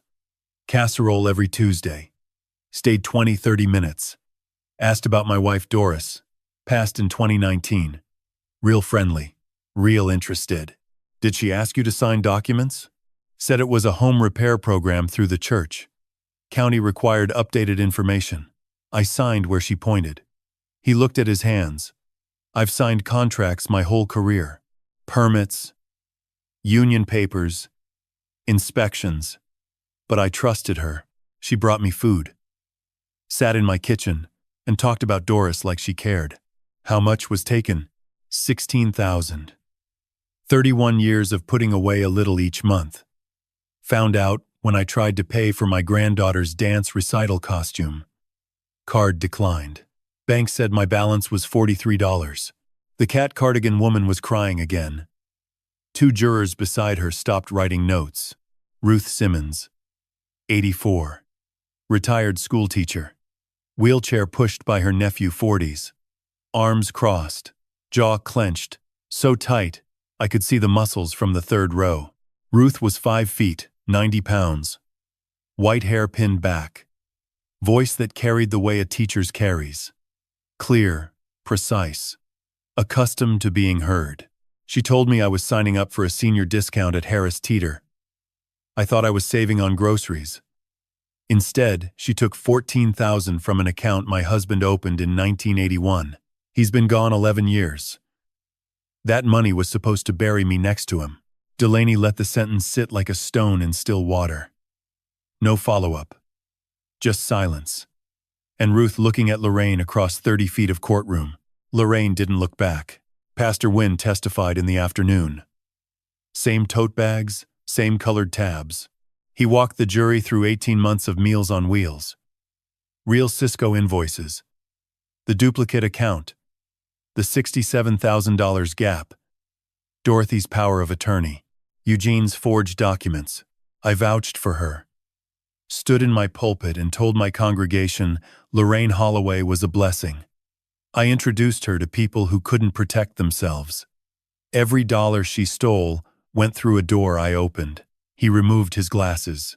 I'll carry that for the rest of my life. Cahill cross-examined each witness. Questioned Harold's memory. Suggested Ruth misunderstood documents. Implied the pastor's oversight was negligent. Competent work. I'll give him that. But competent isn't enough when an 84-year-old woman in a wheelchair tells a jury a casserole dish cost her burial money. Competent doesn't survive that. By 4:30 p.m., Delaney rested victim testimony. Whitmore adjourned until 9 a.m. Tomorrow, Jenna would take the stand. Martha and I stood on the sidewalk on West Trade Street, watching traffic. Pastor Nguyen had left for Wednesday evening prayer service and 4 elderly congregants who needed to know he hadn't forgotten them. Martha was quiet for a long time. Then, "She's ready, Frank." "I know. Do you trust her?" I watched a city bus pull away, brakes hissing, its ad panel showing a smiling family eating at a restaurant I'd never been to. "I trust her enough," I said. Martha nodded. That was enough for both of us. She wore a white blouse and black slacks. No jewelry. No makeup. Her hair pulled back the same way Lorraine wore hers, and I wondered if she'd stood in front of a mirror that morning and seen her mother looking back and walked into the courtroom anyway. Sworn in at 9:07 a.m. Hand on the Bible steady. Voice when she said "I do." Was not. AUSA Delaney approached the stand, the way a surgeon approaches a table, deliberate, precise. Aware that one wrong cut loses everything. Jenna was the prosecution's most important witness, and its most fragile. A woman testifying against her own mother. A woman admitting to a crime she committed with her own hands. "Miss Holloway, describe your relationship with your mother prior to the divorce." "Close. She was the one I called when something went wrong. When I got into my program, failed my first exam. When my boyfriend left, I called Mom. Every time. And after the divorce, she needed me more. She'd call at 2 a.m. crying. Said Dad ruined her life, wasted 30 years of her potential. Said she gave up everything for a man who smelled like motor oil." Jenna paused. I believed her. Because mothers don't lie to their children. That's what I thought. "When did she first ask you to assist with the loans?" 14 months before the arrest. She said Dad owed her money hidden retirement funds. She showed me paperwork. It looked official. She said her attorney had reviewed everything. She just needed help delivering documents. "Did your father sign those documents?" No. He never saw them. Mom forged his signature. I found out later after she asked me to do something else. What did she ask you to do? Jenna closed her eyes. 3 seconds. When she opened them, she wasn't looking at Delaney. She was looking at me. Third row, navy blue tie. Hands folded because I didn't trust them to stay still. She asked me to put medication in his drinks. The courtroom didn't gasp. In real life, a courtroom absorbs shock the way concrete absorbs rain silently, with a slow darkening that spreads from the point of impact. The cat cardigan juror pressed her hand over her mouth. A man in the second row 50s, military haircut, leaned forward and didn't lean back for the rest of the testimony. What kind of medication? An anxiolytic. Benzodiazepine class. I'm a lab technician. I had access through my workplace. Mom said it was mild, said it would help him relax, that he was becoming paranoid after the divorce. Did you believe that? I wanted to. But I knew the dosage wasn't therapeutic. It was suppressive confusion, memory gaps, cognitive impairment. I knew that. Her voice dropped. I did it anyway. For how long? 14 months. Every visit. Orange Gatorade. His favorite. He drank it every time. He trusted me. Why didn't you stop? She threatened me. Said she'd tell the FBI I was involved. Said I'd lose my license, go to prison. And she said if I told Dad, she'd convince him I was behind everything. That he'd die believing his daughter destroyed him. Jenna swallowed. She also promised to pay my $78,000 student debt. Every month. Next quarter. After the next loan clears. She never paid $1. It was a leash. Delaney picked up the remote. The screen lit up behind Jenna. Can you identify the voices in this recording? My mother and Derek Stanton. The FaceTime played. 22 minutes and 14 seconds. Derek explaining Bitcoin cycles. Lorraine discussing the Wilmington sale. Derek calling Jenna a kid with a lab coat and $78,000 in debt. Lorraine. If he'd just stayed confused, none of this would have been necessary. Their laughter. Wine glass clinking on tile I'd installed with my own hands. When it ended, Delaney turned off the screen. Who recorded this? I did. From the staircase. I was supposed to be asleep. Why? Because my father asked me to. And because I'd spent 14 months poisoning the only person who ever sat on my bedroom floor during thunderstorms and told me thunder was God moving furniture. I didn't move. Martha rested her hand on my forearm, warm, steady, the way you rest a hand on a dashboard to remind yourself the car is still moving. Cahill cross-examined for 40 minutes. Questioned Jenna's credibility, confessed criminal, cooperation agreement, possible fabrication. He asked, "Isn't it true you could have stopped at any time?" Yes. I could have. I didn't. I'll live with that. Whether you believe me or not. Cahill sat down. Delaney rested at 3:15 p.m. Judge Whitmore sent the jury to deliberate at 4, after closing arguments 38 minutes from Delaney, 41 from Cahill. The jury returned in 2 hours and 22 minutes. The four-person 30s, public school teacher stood and read. Lorraine Marie Holloway. Guilty. All 7 counts. Wire fraud. SBA loan fraud. Identity theft. Money laundering. Conspiracy. Elder financial exploitation. Assault by poisoning through a third party. 18 years federal prison. No parole eligibility for 12. Derek Raymond Stanton. Guilty. 9 counts, original 7+2 for prior operations in Florida and Georgia. 12 years federal prison. Full asset, forfeiture, 3 properties, and Grand Cayman account. Lorraine didn't react.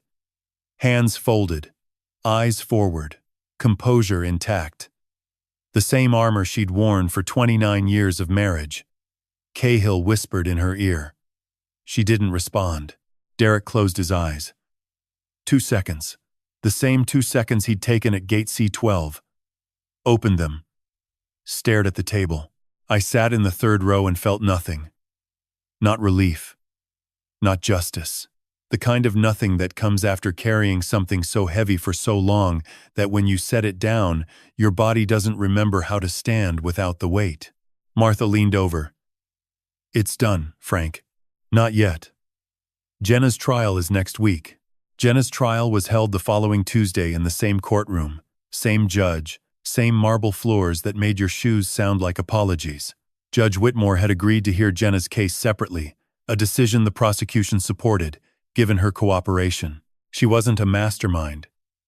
She was a lever. Levers don't move themselves. The courtroom was emptier. No reporters. No sketch artists. The media had gotten what it wanted. From Lorraine's conviction headlines, mugshot, cable news segments, Jenna's case was a footnote. The daughter who helped, and then helped undo it. That kind of story doesn't sell advertising. But the people who mattered were there.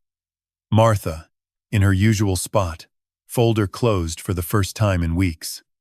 Pastor Nguyen beside her, Bible in his lap, lips moving in what I assumed was prayer. Torres in the back row, not under subpoena, just there. She'd told me in the hallway she wanted to see how it ended. Same seat. Same suit. Same navy tie. I'd thought about wearing something different, but couldn't. Mechanics think that way. You find a process that works. You don't adjust the torque. Jenna entered at 9:03 a.m. Same white blouse, same black slacks. Thinner than a week ago, collarbone visible. The Timex I'd given her for her 21st birthday, sliding halfway down her forearm when she raised her hand to be sworn in. Delaney's tone was different this time. Not sympathetic. She didn't do sympathy, but measured. The way a carpenter measures twice before cutting. She walked the court through the facts. 14 months of anxiolytic administration, forged document delivery, failure to report, serious offenses. Then, the mitigating factors. The $78,000 debt Lorraine weaponized. FBI exposure threats. Court-appointed psychologist Dr. Rebecca Thornton's 17-page evaluation describing coercive control consistent with domestic abuse patterns. Jenna's decision to record her mother represented a significant psychological break from the coercive dynamic and demonstrated genuine remorse. Genuine remorse. I'd read those words 7 times the night before at Martha's folding table while dryers hummed their midnight lullaby. I wanted to believe them the way I wanted to believe the sun would come up. Not because I had proof, but because the alternative was darkness I couldn't navigate. Jenna's public defender, Marcus Cole, young, earnest, called 2 witnesses. Dr. Thornton summarized her evaluation in clinical terms that made the jury nod slowly, the way people nod when someone with credentials confirms what they already feel. The second witness was me. I hadn't planned to testify. Marcus asked 3 days earlier. I said no. Then maybe. Then Martha drove me to his office at 7:15 a.m. Tuesday morning and waited in the car while I walked in and said yes. Marcus asked one question. Mr. Holloway, do you believe your daughter should go to prison? I looked at Jenna. Hands flat on the defense table. Fingers spread, holding on to something solid, because everything else was moving. My daughter poisoned me for 14 months. Put drugs in my Gatorade. Watched me lose my memory. My clarity, my ability to function. She knew what it would do. She's a lab technician. She understood the chemistry. Silence. Jenna's eyes were wet, but she didn't look away. She also wore a wire into her mother's house. Recorded conversations that could have gotten her hurt. Handed over evidence that brought down $1 million fraud spanning 3 states. She told the truth in front of 12 strangers, and the woman who raised her knowing her mother would never forgive her. I swallowed. The tie felt tight. I don't forgive easy. Ask anyone who's brought a car back to my garage twice for the same problem. But my daughter made a choice, the wrong one first, then the right one. And the right one cost her more than the wrong one ever did. I looked at Whitmore. No, Your Honor. I don't believe she should go to prison. I believe she should come home. No further questions. Delaney declined to cross-examine. Whitmore called recess at 11:40 a.m. Returned at 1:15 p.m. Jenna stood. Marcus beside her. Miss Holloway, you participated in serious federal crimes. You administered controlled substances without your father's knowledge. You facilitated financial fraud. This court does not take these acts lightly. Jenna's chin trembled once. She stopped it. However, the court recognizes extraordinary circumstances, coercive control by your mother, financial leverage through student debt, and your significant role in dismantling the conspiracy. Dr. Thornton's evaluation and your father's testimony support a finding that incarceration would not serve justice. Whitmore removed her glasses. 2 years supervised probation. 200 hours community service. Mandatory counseling. Minimum 18 months. Your $78,000 student debt will be referred to the Department of Education for review under federal victim relief provisions. Jenna stood motionless, hands flat, staring at the judge as if the words were in a language she'd forgotten and was slowly remembering. Your cooperation was instrumental in securing convictions against both defendants. Without your recordings, this case would not exist. The court hopes you'll use this opportunity. I will, Your Honor. Her voice cracked on the second word. She held the rest. Adjourned at 1:22 p.m. Jenna walked down the center aisle past prosecution, past Torres, past the empty press gallery. She stopped 3 feet from me, close enough to touch, far enough that closing the distance would have to be her choice. She closed it, arms around me, face pressed into my left shoulder, the one that always smelled like motor oil no matter how many showers I took.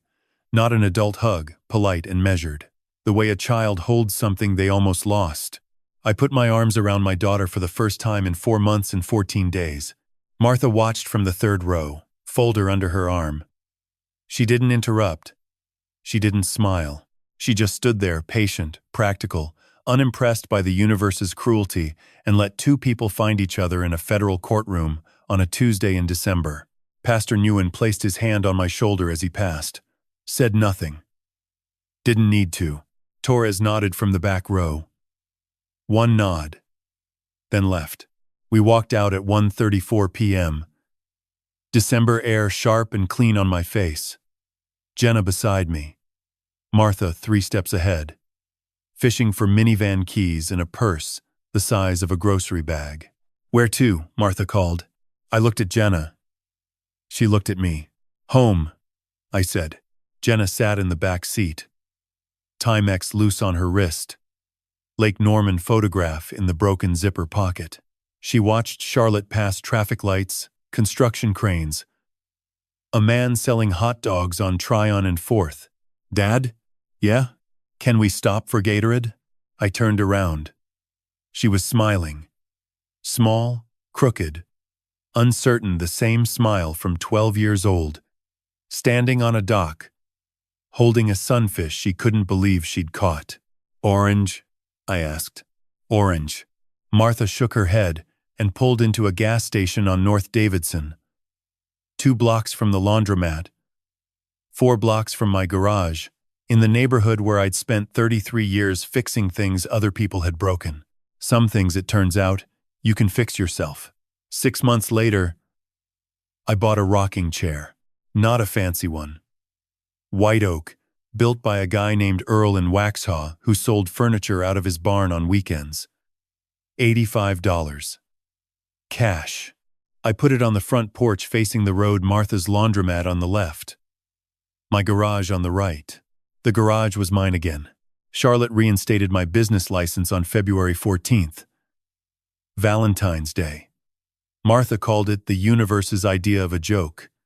Pastor Nguyen called it God's timing. I didn't care what it was.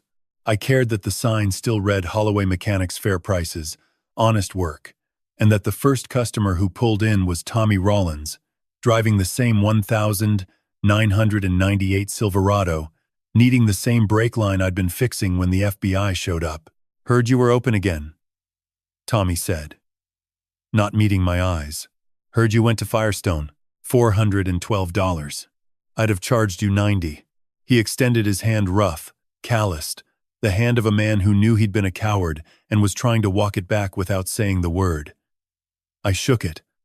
Not because I'd forgotten, because some debts aren't worth collecting. Social Security restored my pension March 1st. Full amount, $3,200 per month. Retroactive.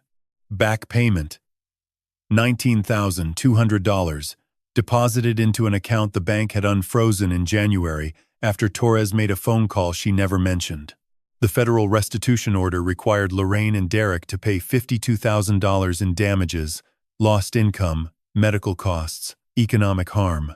First installment, $4,300, arrived in April. From the Bureau of Prisons. I stared at that check for 10 minutes, deposited it, and bought the rocking chair. Jenna moved into the spare room in March. Not permanently probation officer, preferred a separate address, but she stayed weekends. Friday through Sunday. She'd arrive with groceries and cook dinner while I finished the last job. She learned from YouTube. Baked ziti. Chicken parmesan. A sweet potato casserole Martha declared acceptable from Martha. That was a standing ovation. Jenna couldn't make biscuits to save her life. But every Sunday, the kitchen smelled like flour and stubbornness. She started learning the garage too. Showed up one Saturday in April wearing my old flannel, sleeves rolled 3 times, and said, "Teach me something. Oil changes first. Then brake pads. Then diagnostic codes on a 2006 Honda Accord belonging to Patricia, who ran a daycare on 36th Street. Jenna held the code reader like a lab instrument, careful, precise. P420. Catalytic converter efficiency below threshold. Can you fix it? I can Google it. That's a start. By May, she could change a tire in 12 minutes, identify 6 engine sounds by ear, and argue with parts suppliers like she'd been doing it for years. Martha watched from across the street, arms crossed, nodding the way she nodded when whites came out clean on the first cycle. Quiet approval. The community service helped too. 200 hours at Providence Road Baptist, the rebuilt Meals on Wheels program. Pastor Nguyen had new vendor contracts, new oversight. Martha audited the books quarterly, free of charge, because she believed money should be watched the way you watch a pot. Constantly, assuming it'll boil over the moment you look away. Jenna delivered meals Tuesdays and Thursdays. Her route included Dorothy Kimball's house on Shamrock Drive. First time she knocked, she didn't know what to say. Dorothy, 82, 5'0", opened the door and said, "You're Frank's girl." "Yes, ma'am." "Your mother stole $18,000 from me." "Yes, ma'am." Dorothy looked at the casserole, then at Jenna's face. Opened the door wider. "Well, come in. Food's getting cold and I'm not heating it twice." Jenna told me that story on a Sunday evening in May, sitting on the porch while I rocked and watched the sun drop behind Martha's laundromat. She was laughing, the first real laugh since before the divorce, before the loans, before the Gatorade. A laugh with nothing hiding behind it. I want to tell you, forgiveness came easy. That I woke up one morning and the anger was gone, replaced by grace. By the kind of peace Pastor Nguyen preached about on Sundays. I want to tell you that, but I'd be lying. And I've had enough lies for 3 lifetimes. Forgiveness came in pieces. Small ones. The size of a Gatorade cap. The size of a Sunday biscuit. The size of a Timex watch. Sliding down a thin wrist. It came when Jenna handed me a wrench before I asked. When she called on a Wednesday just to say, "Hey, Dad, did you eat lunch?" The way a daughter does, when she's learning to be a daughter again. It came when I sat in my rocking chair at 6:15 a.m. on a Tuesday in June and watched Jenna pull out of the driveway in a used Honda Civic she'd bought with garage money, not Lorraine's money, not loan money, not money with someone else's name, and drive toward Providence Road Baptist to deliver meals to people who needed someone to show up. I rocked. The chair creaked. Martha's sign flickered on open 6 a.m., midnight. And through the window, I saw her folding someone's laundry. doing the only honest work left in the world. If you're listening and you've been betrayed by a spouse, a parent, a child, someone you trusted with your whole name, hear this. The betrayal doesn't define you. The fraud doesn't own you. The poison doesn't win unless you let it sit in your blood forever. You can get it out. It takes time. It takes stubborn, taro milk tea drinking people who show up with folders and refuse to leave. It takes believing that the person who hurt you can also help you heal. And sometimes it takes a rocking chair in Charlotte, North Carolina, where a 62-year-old mechanic watches his daughter drive away and knows for the first time in 2 years that she's coming back. If this story meant something, share it with someone who needs it. If you've got your own about betrayal, forgiveness, finding your way back, drop it in the comments. I read every one. Subscribe. Not for the numbers. Because these stories matter. Yours matters. And if you're still in that dark place where the fog hasn't lifted and the bills keep coming, hold on. Help comes from strange places. Mine came from a laundromat. Yours is coming too.